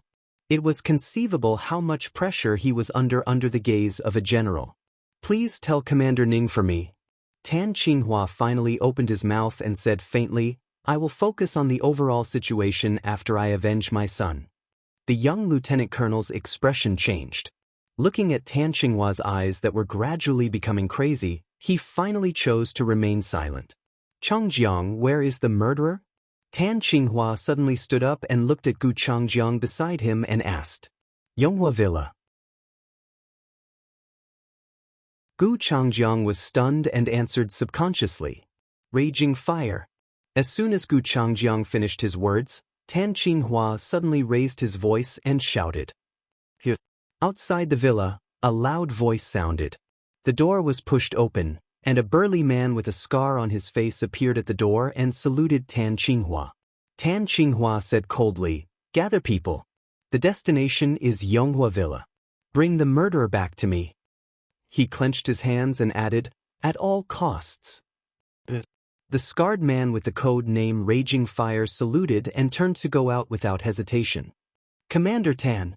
The young lieutenant colonel, who had been silent, changed his face and said in a low voice, Do you know what you are doing? I am avenging my son. Tan Qinghua's tone was cold. Tell Ning Ziyuan that if he has a different opinion, he can stop my people and see if he has the guts. The young lieutenant colonel's face changed. After a while, he snorted coldly and turned to leave quickly. He was just Ning Ziyuan's secretary and could not make any decisions for Ning Ziyuan. Now that things had come to this point, he must report Tan Qinghua's actions to Ning Ziyuan as soon as possible. Tan, calm down. Things are not simple tonight. Gu Changjiang came behind Tan Qinghua and said in a low voice. This time, the maneuver between the Eastern Theater of Operations and Huading's Special Operations Bureau was not large. About 2,000 elites from the Eastern Theater of Operations came. Although the number was not large, their comprehensive quality was the top 2,000 people in the entire Eastern Theater of Operations. Among these people, Tan Qinghua could fully command about 300 people. Once these 300 people rushed into Yonghua Villa, things were likely to develop to the point of no return. Everything looked a little chaotic tonight. Tan Qinghua's rash actions might not have an optimistic result. I can't calm down. Tan Qinghua glanced at Gu Changjiang and said calmly, Changjiang, I know your difficulties, so I won't embarrass you. But don't stop me. I will kill whoever kills my son. I will kill whoever dares to stop me. Crazy. Tan Qinghua was crazy. Gu Changjiang's brain was buzzing. He frowned tightly and felt powerless. Tan Qinghua ignored Gu Changjiang. He just bent down slightly, held his son's body in his arms, and went straight upstairs. Gu Changjiang stood where he was in a daze. After a long while, he took out a cigarette and lit it. He took a big drag, but his mind became more and more confused. Tan Shilai's body was sent back by Gu Yulan. Time was pressing, so he only had a brief understanding of what had happened. Not to mention the development of the matter, the people involved tonight were enough to make people feel that the inside story of this matter was complicated. Zhuang Huayang, Qin Weibai, Wang Yuetong, Ning Qianqing, Li Beidian, and Li Tianlan. Gu Changjiang was not familiar with Li Tianlan, but it was too obvious what the others meant. The academics, the Wang family of Beihai, the giant group, Mount Shu, and the mysterious Samsara Palace. Especially the foreign force Samsara Palace. Although its development in Zhongzhou State had been resisted by Kunlun City and the Wang family of Beihai, Zhongzhou State had cooperated with Samsara Palace several times in recent years, and they had been very happy. Now Qin Weibai, who had a special status in Samsara Palace, appeared as Li Tianlan's woman. It was said that she even forced He Qingting, the mad dog of the Zhong family, to kneel on the spot. Did Qin Weibai suddenly become so strong? Gu Changjiang had a headache. He felt that a storm was coming to Huading, and there was a dark cloud hanging over the city overnight. Suddenly, the phone rang. Gu Changjiang took out his mobile phone and looked at the caller ID. Suddenly he felt refreshed. After picking up the phone, he respectfully called the governor. There were two extremely prominent governors in Zhongzhou State, but only one could make Gu Changjiang so respectful. Gu Xingyun, the god of war of Zhongzhou State and the governor of Kunlun City. Huading is very lively tonight? Gu Xingyun's voice sounded on the phone. His voice was light, and no one could tell his mood. It's more than lively. Gu Changjiang said with a wry smile. It's a mess. The boy of the Ning family killed Tan Shilai, and the youngest son of the Zhong family, Zhong Xiaofeng, was disabled by a man named Li Tianlan. It hasn't been long, and all kinds of bad guys have jumped out one by one. Old Tan is also crazy. A few minutes ago, he was ready to gather people to take revenge. It's really chaotic. Gu Xingyun chuckled and said lightly, but it's good. Gu Changjiang was silent for a while. It's good? The chaos in Huading was indeed not a bad thing for Kunlun City. But the current chaos was not caused by Kunlun City. In this way, the muddy waters of Huading were shallow, and they were not sure. Would it really be in the interests of Kunlun City to get into the water rashly? You go and have a look. Gu Xingyun seemed to think for a moment, and then said slowly, listen more and talk less. Wait and see. Gu Changjiang answered in a deep voice, and then said in a low voice, Governor, should we make early preparations? Gu Xingyun was silent for a while. After half a minute, he said with a smile, the preparations have been made for a long time, but there's no rush to take action. The situation of Huading depends on the Zhong family. Tan Qinghua alone can't make it. Let's wait and see first. Gu Changjiang said yes and hung up the phone. He stood on the spot and smoked a cigarette, then walked out of the villa directly. At 12 o'clock at night. In the brightly lit base of Huading's Special Operations Bureau, 7 or 8 military trucks roared out of the gate of the base and rushed into the deep night outside the base. Tan Qinghua, who had originally asked the guard Lai Hua to lead the team to catch those people, changed his mind at the last minute. He put his son's body in his bedroom and personally led the team to Yonghua Villa. In the number 1 villa area, the 9th building was quiet. In the number 7 villa where Ning Ziyuan, the commander of the Eastern Theater of Operations, was also quiet.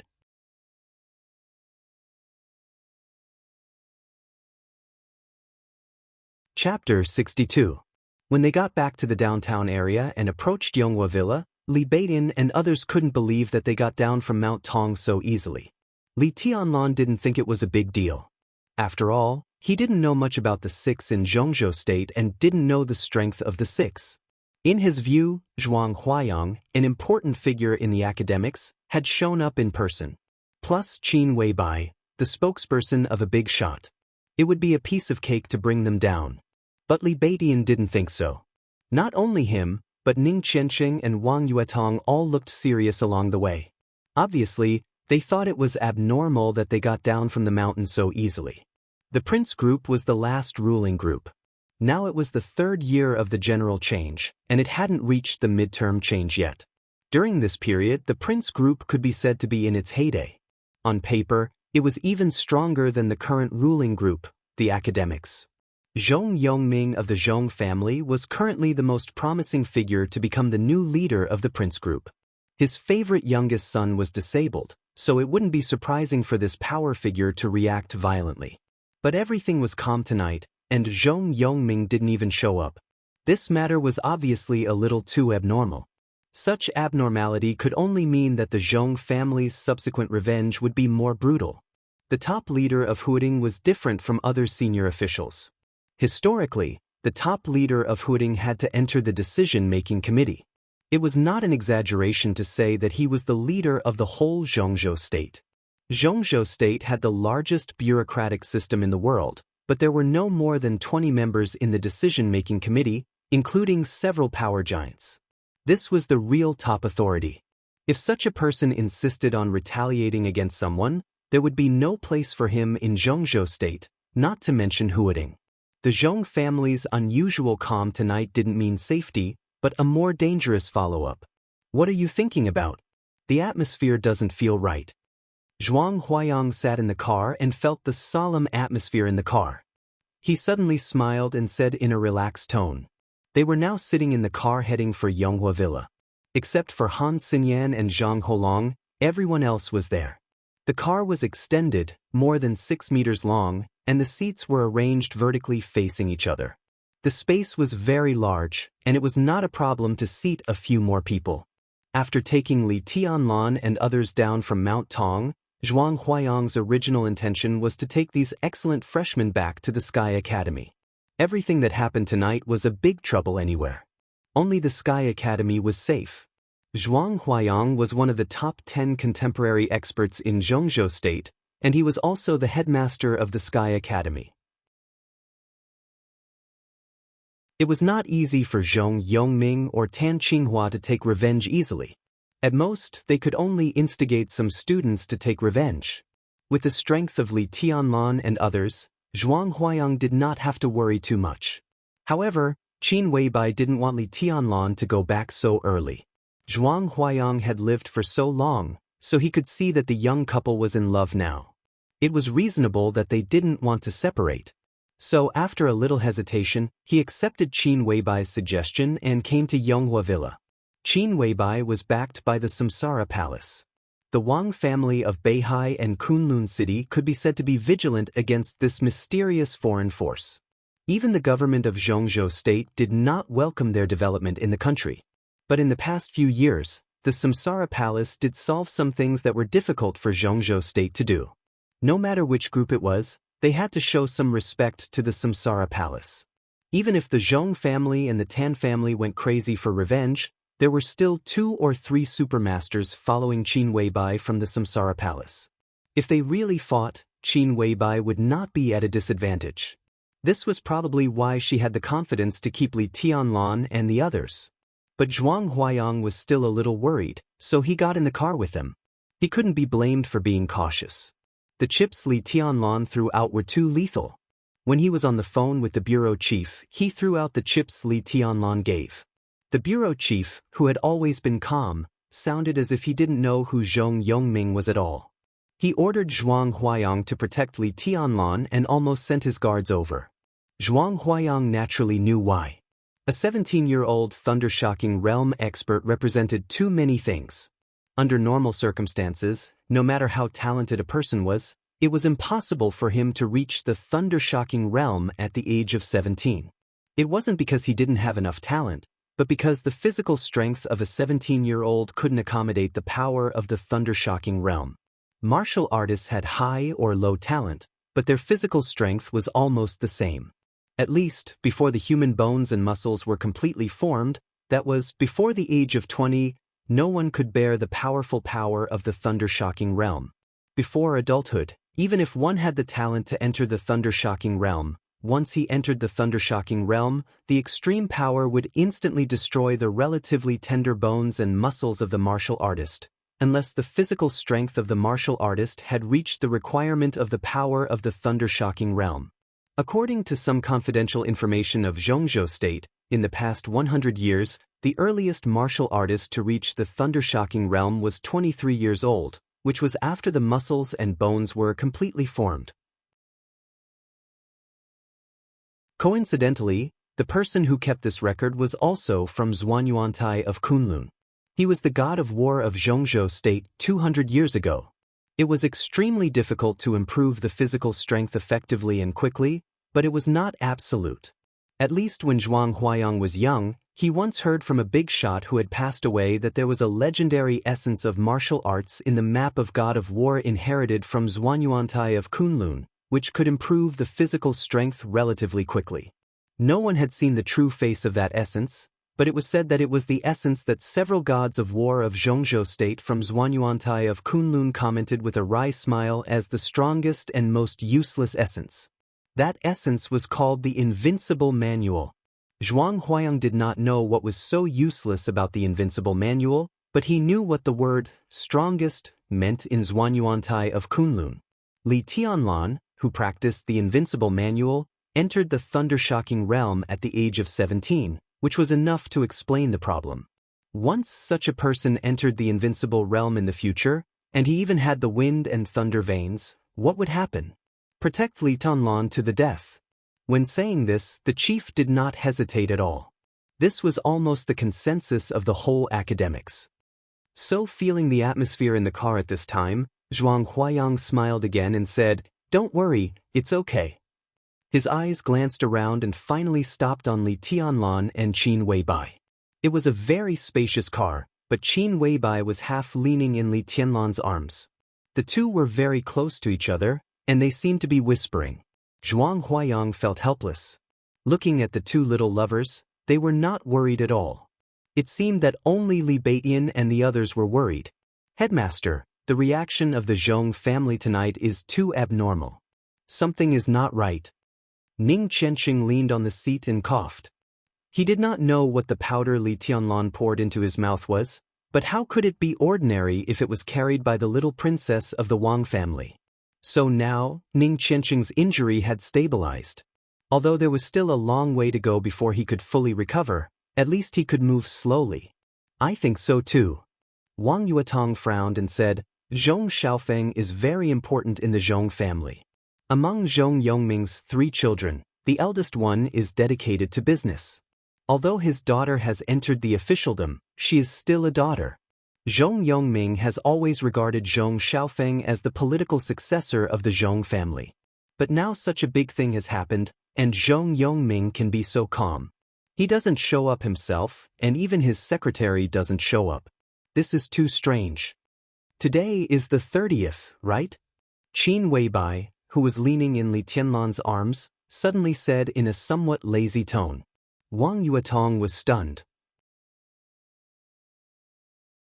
She seemed to understand something, but she did not speak. She just pursed her lips and turned her head.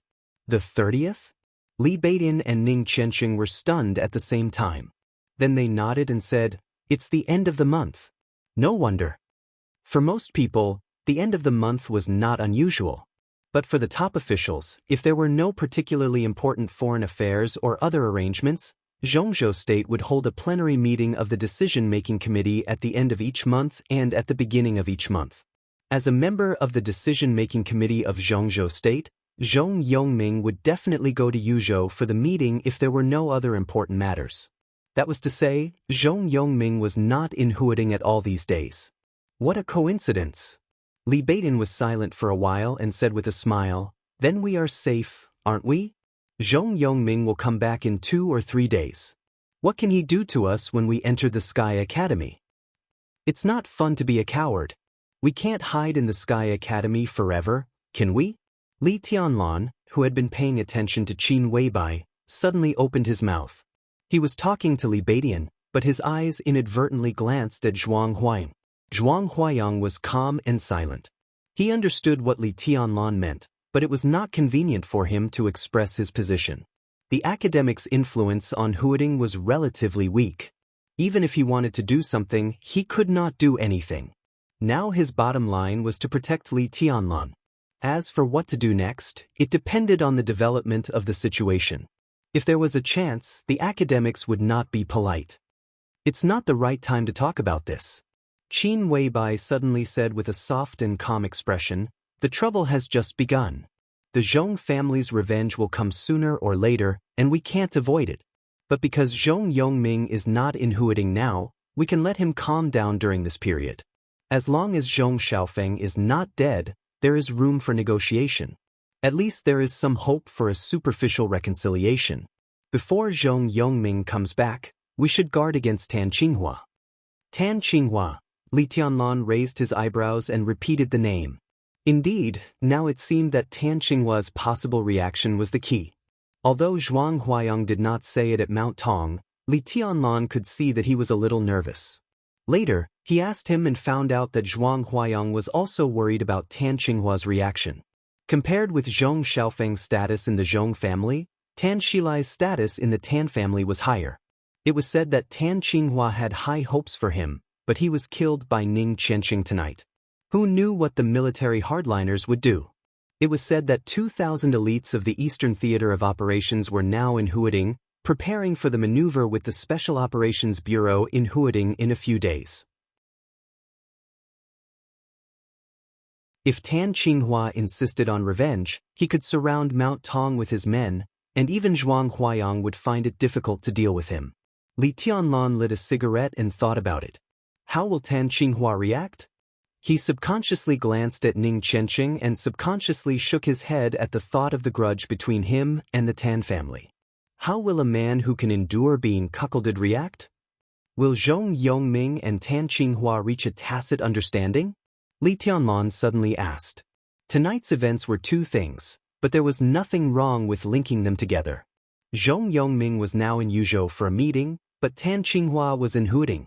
For them, the murderers were all in the same gang. If the two reached a tacit understanding, it could almost represent the military and political sides of Huading to a certain extent. Tan Qinghua was the deputy commander of the Eastern Theater of Operations. The headquarters of the Eastern Theater of Operations was in Jinling, but Huading was also under the jurisdiction of the Eastern Theater of Operations. The Tan family was originally one of the wealthy families that entered Huading with the Zhong family and had a great influence in the military of Huading. Once the two reached a tacit understanding, who knew what would happen? Li Tianlan subconsciously glanced at Qin Weibai. Qin Weibai's delicate face was also a little hesitant, but she did not say anything. Boss Qin, you brought us here tonight. You must have a countermeasure, right? Zhuang Huayang suddenly asked. We'll deal with whatever comes our way. Everything will be fine after a few days. Qin Weibai moved in Li Tianlan's arms and said flatly. What if we can't get through these days? Zhuang Huayang stared at Qin Weibai and asked. This young girl seemed to be a little too confident. Now the six would indeed give Samsara Palace some face, but giving face did not mean a bottomless compromise. Samsara Palace had almost no power in Zhongzhou State. Once the Prince Group insisted on attacking Li Tianlan and joined forces with Kunlun City, how could Qin Weibai protect Li Tianlan? If they ignored the Samsara Palace that could not enter Zhongzhou State, Qin Weibai could hardly do anything. Qin Weibai sat up straight and glanced at Zhuang Huayang. Her voice was still calm and languid. She said softly, Samsara is nothing in Zhongzhou State, but the deputy commander of the Eastern Theater of Operations cannot trample on its dignity. The corner of Li Baitian's mouth twitched quietly. He secretly glanced at Qin Weibai and did not dare to say anything. Who could have thought that this little woman, who looked calm and harmless at this time, was so powerful on the mountain just now? Faced with hundreds of policemen, she was the first to use her gun and the first to shoot. No one believed that Qin Weibai dared to shoot, not even He Qingting, the deputy director of Huading Police Station, whose head was pointed at by her with a gun. So when Qin Weibai asked her to kneel down, she just sneered and said, "Shoot if you can." Then Qin Weibai did shoot. Without saying a word, she directly pulled the trigger at her head. Without the slightest bit of hesitation, he was so decisive that everyone was dumbfounded. At the critical moment, if He Qingting had not knelt down because she felt that Qin Weibai's finger was really pulling the trigger, the shot pointed at her head would have completely blown her head off. Even so, the shot brushed past her scalp. It was a brush with death. Deputy Director He, who was kneeling on the ground to avoid the bullet, could not say a word at that time. With her head full of blood, she just knelt on the ground and did not dare to move for a long time, as if she was scared silly. Li Baitian had lived for so many years, but it was the first time that he saw such a domineering woman. A pure queen. Li Tianlan disabled Zhong Xiaofeng because of a word. Qin Weibai dared to kill He Qingting because of a word.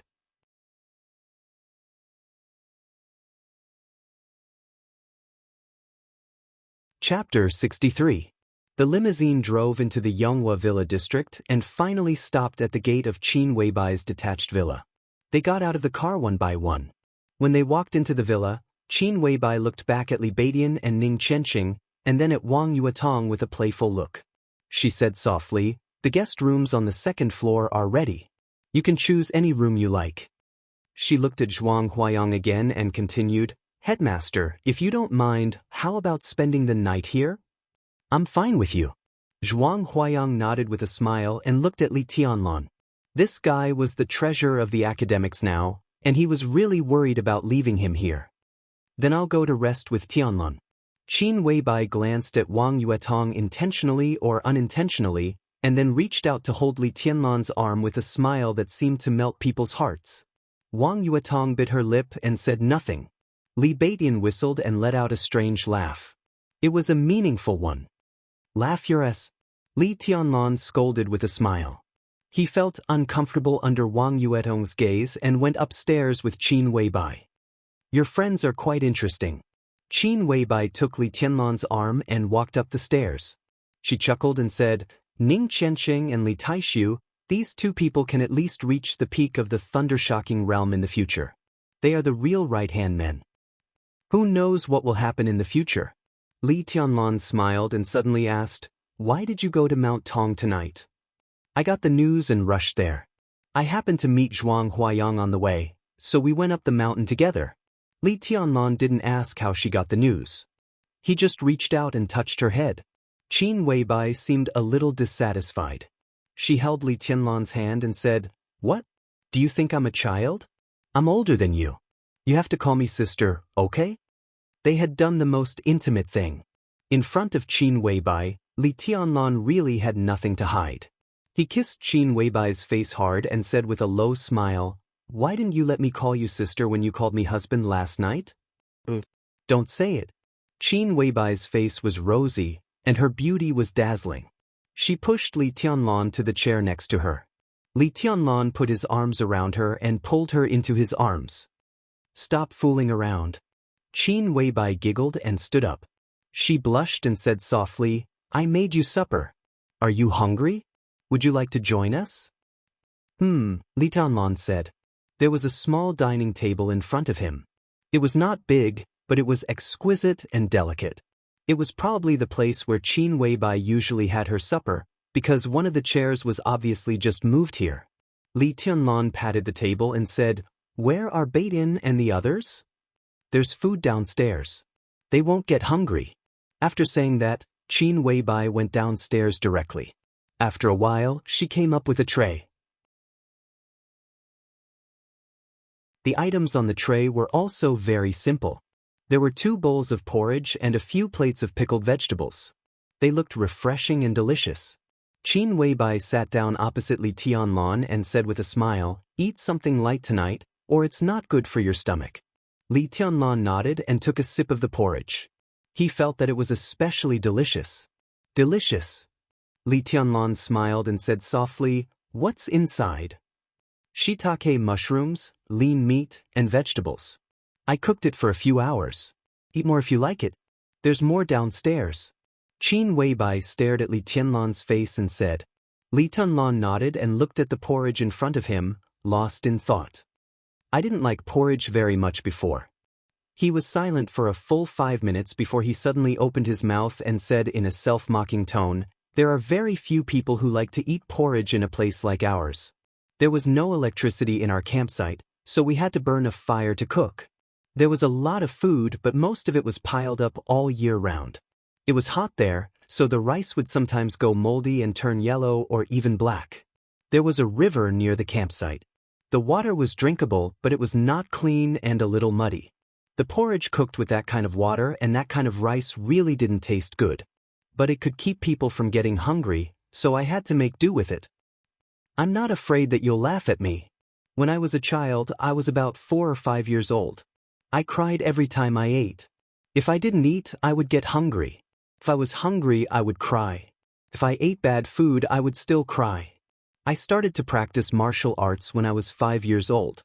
When I was 8, the rice in the campsite was very moldy. The rice was black, and the porridge was black and smelled fishy. It tasted worse than medicine.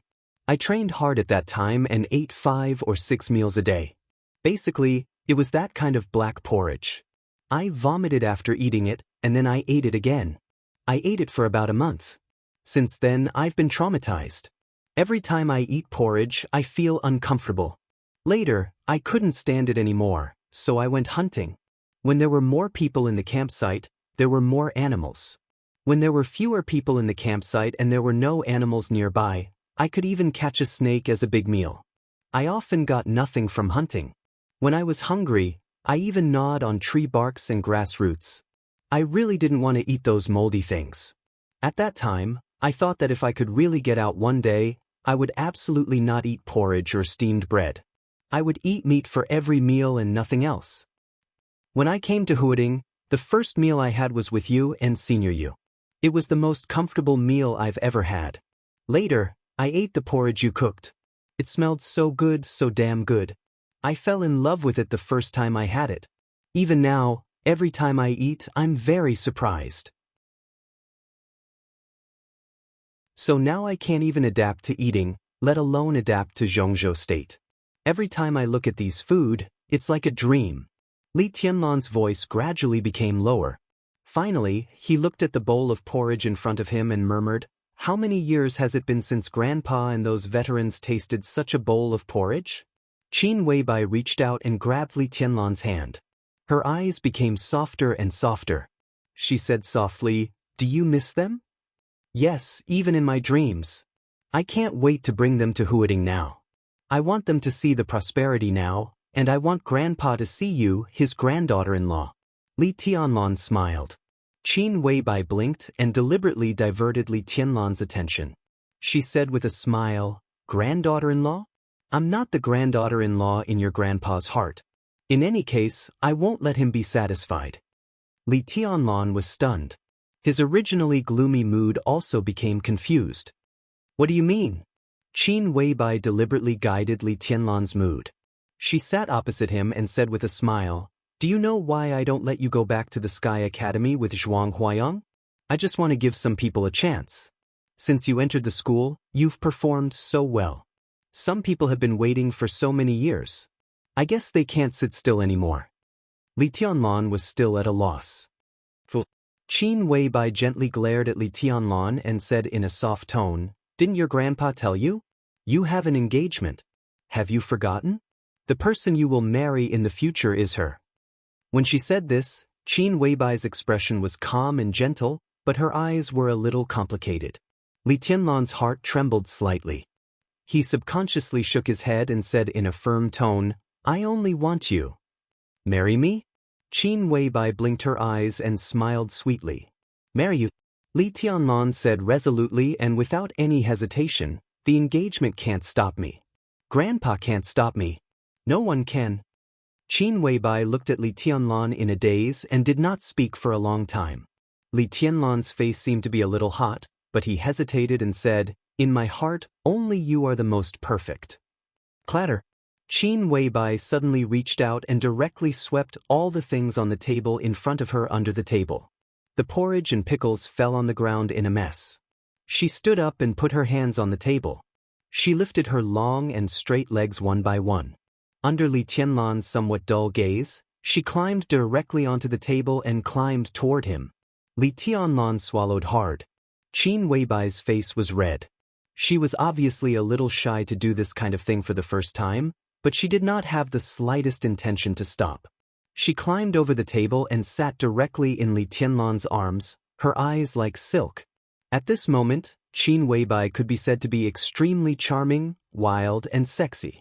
Li Tianlan breathed quickly and held Qin Weibai's body tightly.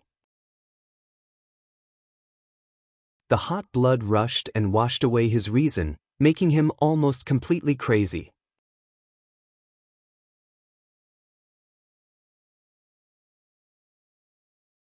Chapter 64. Stepping into the corridor on the second floor, Li Beidian began to sigh as soon as he entered the room. His long and short sighs looked really miserable. Ning Qianqing was seriously injured, but if he didn't fight he could move slowly. He followed Li Beidian in, frowned slightly, and said, "What the hell are you screaming for?" F***CKU. This is called melancholy. Melancholy, do you understand? Li Beidian rolled his eyes. Looking at the large and soft bed in the room, he sighed again and shook his head. Look at Tunlon, hugging the first beauty of Huading to sleep tonight, and then look at us? We're F***king sharing the same bed. Gay love is everywhere. The gap between us is too big. Ning Qianqing's mouth twitched. He didn't think much at first, but after hearing Li Beidian's words, he suddenly felt that the big bed in front of him was an eyesore. He shook his head and sat on the bed. He glanced at Li Beidian and said with a smile, "What? Envy, jealousy, and hatred?" "Of course I am." Li Beidian sighed and said, "Didn't you see it on the mountain? She really shot me. If there is a woman like her who protects me at all costs, I'll be satisfied. But I'm not jealous. I haven't seen Qin Weibai before, but I've heard of her. I've heard a lot about her. Today, I know it's not an exaggeration. Beautiful, too beautiful. That's not good." Ning Qianqing casually lay on the bed to rest. He was sober, but he felt dizzy and his body was a little weak. He pulled the quilt over and said with a smile, "Isn't it good to be beautiful? Are you looking for a girlfriend or a wife who is ugly?" Of course it's good to be beautiful, but it's not good to be too beautiful. Qin Weibai is a disaster. Think about it, with such a beautiful wife, after Tianlon has tasted her, will he still be interested in other women? A bunch of mediocre women, I guess he won't be interested in them. Sad, too damn sad. Ning Qianqing was silent.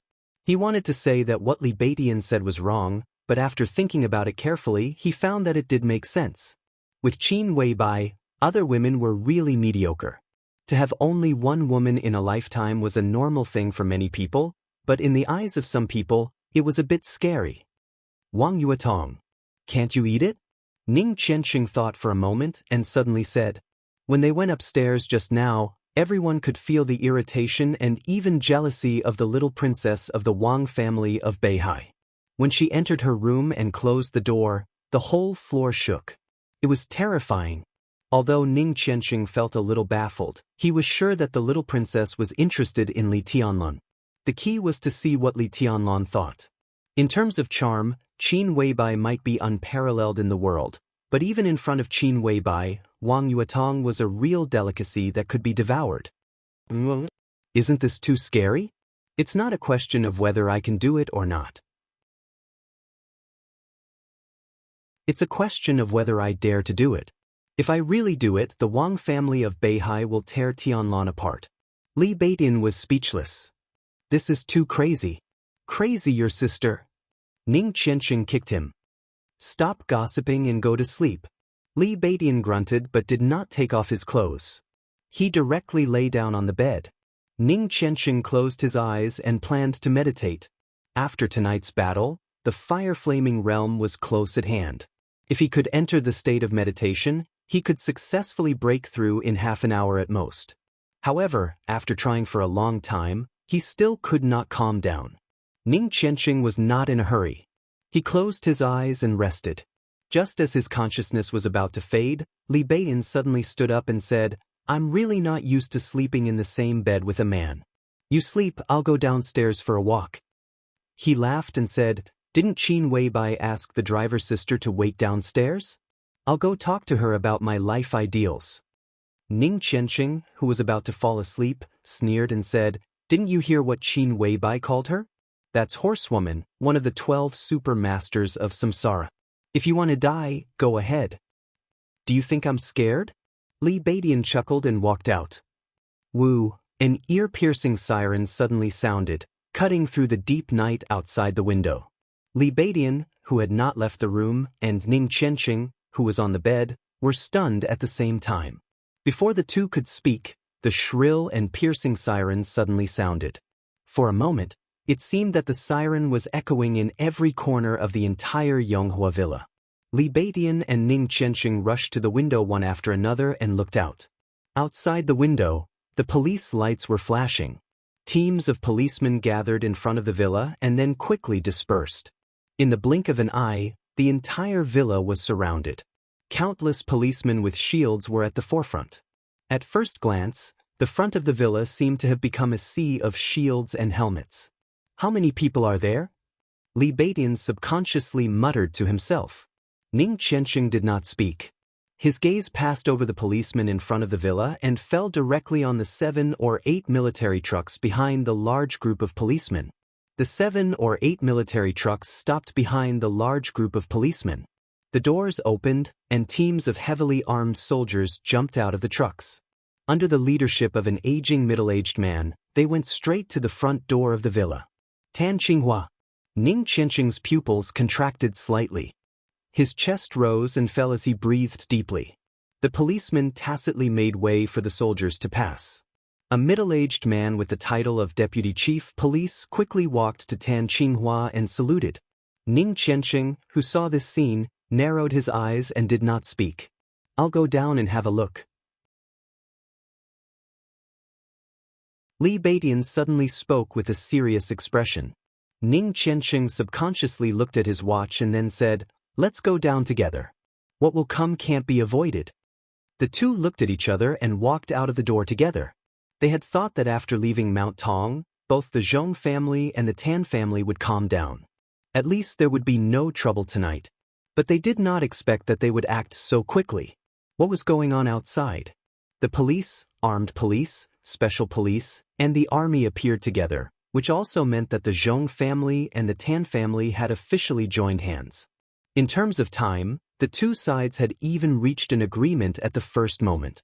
Otherwise, it would not have been so fast. Outside the villa, the siren had quieted down. Tan Qinghua, who had come to avenge his son in a military uniform, shook hands with the deputy chief police in front of him and said in a hoarse voice, "Director He, are you sure this is the place?" "Yes, the murderers who injured Zhong Xiaofeng and killed Tan Xilai are all here. Should we arrange someone to call them?" The deputy chief police let go of Tan Qinghua's hand. His tone was neither humble nor arrogant, but his eyes were extremely cold. "Don't bother. Just arrest them." Tan Xilai's expression was dull, but he was still polite to the deputy chief police in front of him. He said gently, "Director He, thank you for your hard work. We need your people to cooperate with us later." He Ping. He was one of the 11 standing committees of Huading, the director of the Ministry of Politics and Law and the director of the Huading Police Station, a capable general of the Prince Group, and one of Zhong Yongming's right-hand men in Huading. He was the boss of Huading's political and legal system and Tan Qinghua, the deputy commander of the Eastern Theater of Operations. The two core figures of the Prince Group were working together. Such a scale was enough to show how determined the Zhong family and the Tan family were at this time. They obviously did not intend to care about the reputation of the Samsara Palace. "My people will act with the comrades in the Eastern Theater of Operations. Secretary Zhong has instructed me to cooperate fully." He Ping nodded and said calmly. In fact, this senior official at the level of deputy governor was also very annoyed. He Qingting, the deputy director of the Huading police station, was a mad dog raised by the Zhong family and also a confidant of He Ping. But in Mount Tong, she was forced to kneel by Qin Weibai. A dignified deputy director of the bureau knelt down. Not to mention the policeman present at that time, even he, the director of the Ministry of Politics and Law, felt ashamed. No matter how strong the Samsara Palace is, it is outside the country. This is Zhongzhou State. When you are respected, you are the distinguished guests of Zhongzhou State. When you are not respected, you are nothing. No matter how strong the palace master of the Samsara Palace is, she has not dared to enter Zhongzhou State for many years. Now there are 4 invincible realm experts in Zhongzhou State. How can the palace master of the Samsara Palace defeat them? A mere spokesperson of the palace master dared to force a senior official of Zhongzhou State to kneel. Where did Qin Weibai get such confidence? After He Qingting, who had lost all face, went back, He Ping directly scolded her. Then, after communicating with Zhong Yongming, he directly led a team to Yonghua Villa to arrest her. "I don't care whether you are Samsara or not. If I don't teach you a lesson, you will really think that this is outside the country. Commander Tan, rest assured. My people will cooperate fully with you. He Ping took a step back and said flatly. This was also Zhong Yongming's instruction. Seriously speaking, allies and his own people were naturally different, but there were also differences between his own people and himself. He Ping intended to teach a lesson to the Samsara Palace, which had no foundation in Zhongzhou State. But since Tan Qinghua was willing to test the waters first, He Ping naturally would not stand out. Tan Qinghua coughed, nodded slightly, and led his people forward. Behind him, 300 elites of the Eastern Theater of Operations followed suit and approached the door of the villa. The villa was quiet, and there was no response at all. Tan Qinghua slightly narrowed his eyes, opened the front door, and walked into the detached courtyard. Looking at the still quiet villa, he suddenly sneered and said without hesitation, "Raging Fire, take Team 1 and Team 2 and go directly in to arrest them. Team 3 is responsible for guarding. Whoever dares to resist or escape, kill on the spot." His voice was cold and gloomy, clearly echoing in the small courtyard and into the villa. Raging Fire, the guard with a scar on his face who had been following him, subconsciously straightened his body. Behind him, 300 elites of the Eastern Theater of Operations pulled the bolts at the same time, and the crisp sound of metal hitting each other was uniform. The 300 elites were expressionless, and they were ready for battle. Raging Fire looked back at them, slightly narrowed his eyes, and waved his hand. "Team 1 and Team 2, follow me in." 200 people stepped out at the same time, followed Raging Fire, and directly rushed to the door of the villa in a fighting posture. The dense and rapid footsteps were not messy at all. The scene of 200 elites moving forward in silence had an indescribable aggressiveness and impact. In Europe, trespassing on private property is a very dangerous thing. "Are you sure you want to do this?" A sexy voice with an exotic charm rang out. It was neither fast nor slow, sounding elegant and gentle, but an extremely dangerous aura instantly filled the entire courtyard. Raging Fire, who was about to enter the villa, suddenly stopped in his tracks. Less than 5 centimeters away from his feet, a weak electric light shone. It looked gentle, but it spread wildly in the blink of an eye. There was a faint sound of thunder rolling across the sky. In an instant, the glaring electric light spread unscrupulously in the air, getting brighter and brighter, increasing in number, and finally connecting into a large area. The entire villa was almost surrounded by the electric light. Countless bright lines intertwined and flickered densely. The air was extremely distorted, and after the electric light, the villa became blurry. Raging Fire stopped in his tracks. Facing the electric light that could easily turn him into a pile of charcoal, his expression was still calm. The 300 elites of the Eastern Theater of Operations were also expressionless. "This is Zhongzhou State." Tan Qinghua's face was livid under the large area of electric light. The corner of his mouth twitched, and he said gloomily, "Who are you?" "Horsewoman of Samsara." A tall and sexy figure of a woman appeared at the gate of the villa. Through the electric light, her blonde hair danced wildly, and she looked dignified and holy. "Can you stop me?" Tan Shilai's tone was sarcastic. Of course, he had heard of Horsewoman. Even among the 12 supermasters of Samsara, Horsewoman ranked relatively high. She was at the peak of the thunder-shocking realm, and her strength even surpassed the peak. It was indeed terrifying, but so what? This was Zhongzhou State. Even experts of the invincible realm outside the country did not dare to kill in Zhongzhou State. Tian Ling, who was shot to death by human emperor 15 years ago, was a living example. Tan Qinghua's eyes were cold. His son's murderer was in the villa. His patience was wearing thin, and he was getting more and more agitated. "I want to try." In front of the villa, Horsewoman smiled gently, but the electric light in front of her fluctuated violently. "Then try, as long as you can bear the consequences." Tan Qinghua sneered, and suddenly raised his voice and roared, "Experts outside the country attack us in Zhongzhou State. They are invaders. Boys of the Eastern Theater of Operations, what should we do to invaders?" After a short silence, Hundreds of elites of the Eastern Theater of Operations roared at the top of their lungs.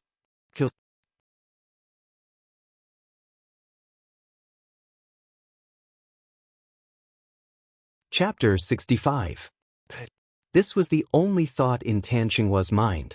The cooperation between Samsara Palace and Zhongzhou State in recent years was indeed pleasant, and they had established a relatively good friendship. However, there were too many variables in the friendship between a big country and a big force. Not to mention anything else, Zhongzhou State had never welcomed Samsara Palace to enter its territory to develop its own force, which was enough to show the subtle relationship between the two. As the spokesperson of the master of Samsara Palace, Qin Weibai was in Huading, so Zhongzhou State could turn a blind eye. After all, when Zhongzhou State needed Samsara to contribute to something, it was the most convenient thing to contact Qin Weibai. Since Horsewoman, Flaming Fire, and the other supermasters of Samsara were in Huading, Zhongzhou State could also turn a blind eye. But if the supermasters of Samsara attacked the soldiers of Zhongzhou State, it would be a taboo. If foreign experts attacked the army of Zhongzhou State, they were enemies and invaders. If Horsewoman really dared to attack the soldiers of the Eastern Theater of Operations, then the entire Zhongzhou State would become her enemy. None of the six could protect her, nor would they dare to. Protecting her was tantamount to treason.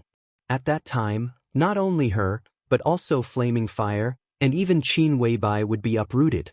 There was no second possibility. Tan Qinghua was well aware of the consequences, and he believed that Horsewoman also knew. Therefore, although the lightning in front of him was gorgeous, in his eyes, Horsewoman was completely bluffing. Tan Qinghua's eyes were cold. He was not in the mood to play any psychological tactics with Horsewoman. Whether Horsewoman was pretending or really crazy, he did not intend to compromise. Ning Qianqing must die. Who dares to move? A deep and old voice suddenly sounded at the door. In everyone's sight, Zhuang Huayang, the headmaster of the Sky Academy, also in a military uniform with the rank of general, appeared in front of the door. Li Beidian and Ning Qianqing stood on both sides of him. Tan Qinghua, who had been calm, suddenly became ferocious the moment he saw Ning Qianqing. He stared at Ning Qianqing. In his eyes, besides coldness, there was only a kind of naked hatred and brutality. Headmaster Zhuang, what do you mean? Tan Qinghua's tone was cold. His eyes seemed to be completely fixed on Ning Qianqing and refused to move away. Zhuang Huayang casually glanced at Horsewoman. The knight hesitated for a moment before waving his hand. There was a slight fluctuation in the air, and the lightning that had shrouded the entire villa instantly disappeared. I'd like to ask what Commander Tan means. The life and death duel between Tan Shilai and Ning Qianqing is a normal internal competition of our Sky Academy. Commander's reaction is so extreme. Are you trying to trample on the rules of our academy? Zhuang Huayang took a step to the side, intentionally or unintentionally, and stood in front of Ning Qianqing, staring at Tan Qinghua as he asked. He killed my son. Tan Qinghua said in an old-fashioned tone, I have to bring him back. As he spoke, Lai Hua and the 300 elites from the Eastern Battle Zone took a step forward at the same time. The sound of their footsteps landing on the ground rang clearly in the courtyard, dull and clear. This is an internal matter of our Sky Academy. Since the commander chose to send Tan Shilai to the Sky Academy, you should have made such preparations. I'm sorry, you can't take Qianqing away. After the internal study of the Sky Academy, you will be given an explanation. Zhuang Huayang said coldly. At this moment, the old headmaster, who always seemed to smile at everyone and seemed to have no temper at all, was expressionless. His words were filled with an indescribable strength and determination. I can't take him away? The corners of Tan Qinghua's mouth rose. A grim smile gradually spread on his face and became more and more obvious. He suddenly pulled his collar and roared, I don't want an explanation from your Sky Academy today. I must take Ning Qianqing away. You can't stop me, no one can stop me. He Ping, the director of the political and legal department of Huading, who had been following behind Tan Qinghua, frowned slightly. Tan Qinghua could do anything in the face of Horsewoman, but it was a bit difficult to deal with Zhuang Huayang, who was also a general of the military. He couldn't treat Zhuang Huayang as a foreign expert, could he? Seeing that things were going to be awkward, he ping-coughed and suddenly said with a smile, "Headmaster, I'm here to take away a young man named Li Tianlun. He injured Secretary Zhong's son, Zhong Xiaofeng. The Municipal Public Security Bureau wants to take him back to the Bureau for investigation.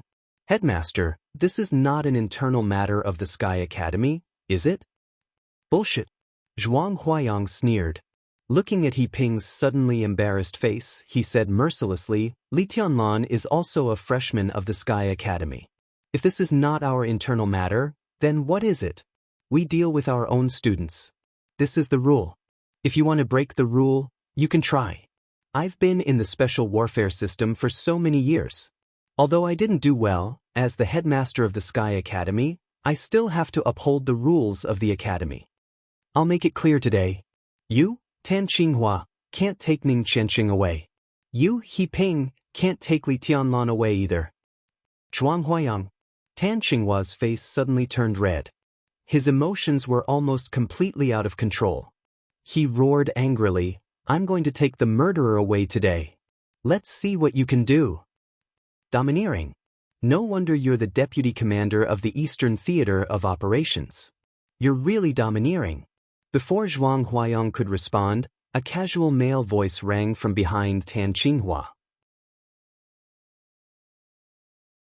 With a strong smile, the voice did not care about Tan Qinghua's current feelings at all. "When I was a child, my brother told me that the strongest fist is the last word. Old Tan, old Zhuang, what's the use of you two dawdling for a long time? Just fight. Old Zhuang is not weak. Old Tan, you have hundreds of elites under your command. So many policemen are not to be trifled with. Anyway, you're in a hurry to take revenge. Fight first and talk later. You don't need to think about the consequences, do you?" Tan Qinghua frowned and looked back with a sullen face. In his sight, a young man in beige casual clothes walked over lazily with his hands in his pockets, ignoring all the policemen present. The young man was tall and handsome. When he smiled, he seemed to be full of a modest and gentle temperament. He was harmless and made people feel very comfortable. Zhuang Huayang glanced at him and raised his eyebrows slightly. He was calm and collected. Tan Qinghua's body tensed up and he said attentively, "What are you doing here?" "Wang Xiaoyao, King Xiaoyao of the Wang family of Beihai." For anyone, this was a figure that needed to be taken seriously.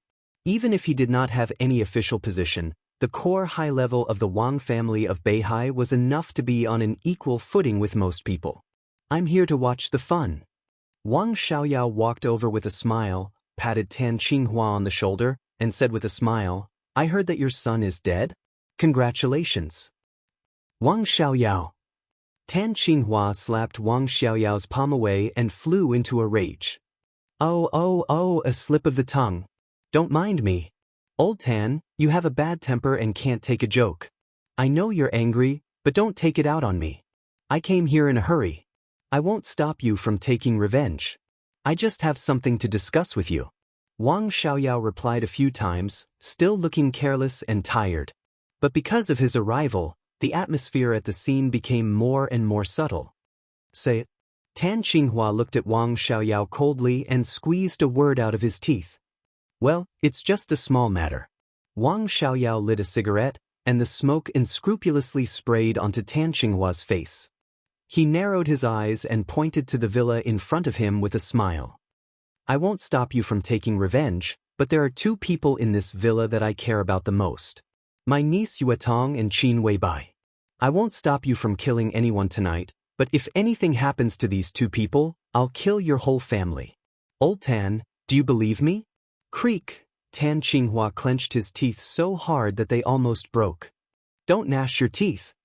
Wang Xiaoyao flicked the cigarette ash and said lightly, "You should know me. This is not a threat. I mean what I say." He glanced around and was a little confused. He did not see Li Tianlan, who made him extremely uncomfortable, nor did he see Qin Weibai. Wang Xiaoyao felt strange. He looked at Horsewoman and said with a smile, "Horsewoman, where's your boss?" "Tuggy, it's so lively." Wang Xiaoyao is here. Old Tan looks a little excited. I really don't know what will happen tonight. If there is a conflict, I'm afraid the situation in Huading will completely explode. On the rooftop of a tall building less than 200 meters away from Yonghua Villa, under the deep night, Gu Changjiang, the director of Huading's Special Operations Bureau, watched what was happening in front of Yonghua Villa through binoculars. He suddenly said, Yulan, what do you think is the probability of Old Tan taking action? Beside Gu Changjiang, the petite and hot Gu Yulan hesitated and said softly, Tan Qinghua is emotionally unstable now. It's possible for him to do anything. It's possible for him to do anything. Gu Changjiang held the binoculars and said to himself again, it's possible for him to do anything. He sighed softly for the friendship between him and Tan Qinghua, and also for their different positions. Let's not talk about this. Gu Changjiang put down the binoculars and said gently, Yulan, what do you think of what happened tonight? Gu Yulan was the last disciple of Gu Qianchuan, the first elder of Kunlun City. She was an absolutely important figure among the young generation of Kunlun City. Gu Changjiang must pay attention to her opinion. Li Tianlan must die. Gu Yulan was silent for a while. She thought of Li Tianlan's decisiveness and ruthlessness when he disabled Zhong Xiaofeng, his madness when he took the initiative to provoke, and his calmness and indifference. She felt a chill in her heart for no reason. Li Tianlan was too calm. He was so calm that he didn't look like a human. At this moment, all she could think of was the scene when Li Tianlan slowly crushed Zhong Xiaofeng's foot. At that time, Li Tianlan laughed coldly and cruelly, but his eyes were as calm as a glacier. He was so calm that no murderous intent could be seen, as if he was casually stepping on an ant. He was definitely a madman who disregarded life to the extreme. If this madman with infinite potential didn't die, Kunlun City would never have a comfortable life in the future. Li Kunlun. Gu Changjiang narrowed his eyes slightly, picked up the binoculars again, and said with a smile, I didn't see him. Where is he now?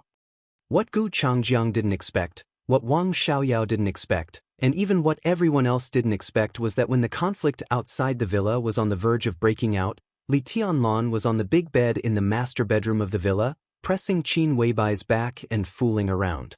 There was no black silk skirt, but the sexy lingerie could also make people have a nosebleed. Qin Weibai was sometimes cold, sometimes charming, sometimes dignified, and sometimes flirtatious. Even a saint couldn't bear it, let alone Li Tianlan. The atmosphere outside the villa was tense. Li Tianlan also wanted to go out, but he really couldn't control himself. Looking at Qin Weibai, who buried her pretty face in the quilt and let him do whatever he wanted, he held her soft and delicate waist. Li Tianlan really felt that he was willing to die. The bedroom was full of spring scenery. Outside the villa was murderous. At the critical moment of avenging his son, Tan Qinghua really didn't want to provoke Wang Xiaoyao, who spoke in a gentle voice as if he loved him when he said he would kill his whole family. Tan Qinghua vented all his evil anger on Zhuang Huayang, a general headmaster in the Special Warfare System, a deputy commander of a theater of operations in the military system. Tan Qinghua naturally wouldn't take Zhuang Huayang, who was about to retire, seriously. His patience had completely disappeared. Seeing that Zhuang Huayang was still in an unfathomable state, his expression became colder and colder. Get out of the way. I said, you can't take anyone away today. Not to mention these 300 people, even if there were 10 times more people, you still can't. Zhuang Huayang looked at Tan Qinghua with no expression. The electric light lingered between his fingers and gradually spread to his whole arm. At this moment, Zhuang Huayang was still elegant, but as the electric light spread and expanded on his arm, his whole person gained a trace of a strong and cold aura and style. You're forcing me. You're forcing me. You're forcing me. Tan Qinghua's tone became louder and louder. He suddenly roared, get out of the way. Zhuang Huayang said nothing and just sneered. Tan Qinghua took a deep look at the motionless Zhuang Huayang, nodded and said, very good. Under Zhuang Huayang's suddenly focused eyes, Tan Qinghua spoke again, raging fire. Raging Fire, who was blocking the entrance of the villa with 300 elites, responded loudly. Tan Qinghua glanced at Zhuang Huayang and said calmly, "Kill Ning Qianxing. Whoever dares to stop you, kill them too." Raging fire looked at Zhuang Huayang in front of him. A red light flashed in his eyes and even the scar on his face became ferocious. He raised the submachine gun in his hand and aimed directly at Zhuang Huayang. Behind him, the 300 special warfare elites of the Eastern Theater of Operations were expressionless as they raised their guns at the same time. The corner of Raging Fire's mouth twitched and he directly roared, "Kill! Who dares?" A magnetic voice reverberated in the night sky, drifting and clear, as if it came from the horizon. Everyone looked up at the same time. The whizzing sound of the helicopter's rotors came from afar. The drifting voice came from above and covered the entire villa area in an instant. "Tan Qinghua, how dare you touch the people of my border control corps? Do you really think that I can't crush a fake wealthy family like the Tan family? Or do you think that the 550,000 professional soldiers of the Border Control Corps don't dare to kill your so-called own people?" A helicopter flew in from hundreds of meters away. In the night, above the firmament, thunder suddenly roared and resounded through the sky. For a moment, the whizzing sound of the helicopter seemed to have disappeared. Everyone's ears were filled with a roar and only thunder could be heard. The sky above the entire villa area began to glow. Lightning flashed in the sky, revealing a kind of elegant and dangerous blue in the pale sky. A majestic sword intent as vast as the sea came crashing down from above like the power of heaven. In a trance, there was a kind of indomitable heroic spirit. There was a desolate killing intent between heaven and earth. The sword intent reached the ground from hundreds of meters high in the sky, and the entire villa area shook violently. In front of Zhuang Huayang, Raging Fire was walking at the forefront. The 300 Eastern Theater of Operations elites behind him were completely like powerless ants under this sword intent. The sword intent spread and hundreds of people were all sent flying. They fell from side to side and were instantly seriously injured. Jade Lake Sword Scripture. 9 Heavens Wind and Thunder Sword. The helicopter flew overhead. A figure, accompanied by the lightning that filled the sky, fell along with the thunderclaps. His figure landed directly in front of Tan Qinghua, who had an extremely ugly expression on his face. He reached out and grabbed Tan Qinghua's neck, lifting him up. "You're tuning in to the Passion Pages YouTube channel. We're so grateful for your support and don't forget to subscribe to join us on this incredible journey through captivating stories. Your generosity through donations truly makes a world of difference, as it's the primary source of revenue that allows me to expand and enhance this channel for you. Thank you from the bottom of my heart for being a part of this adventure.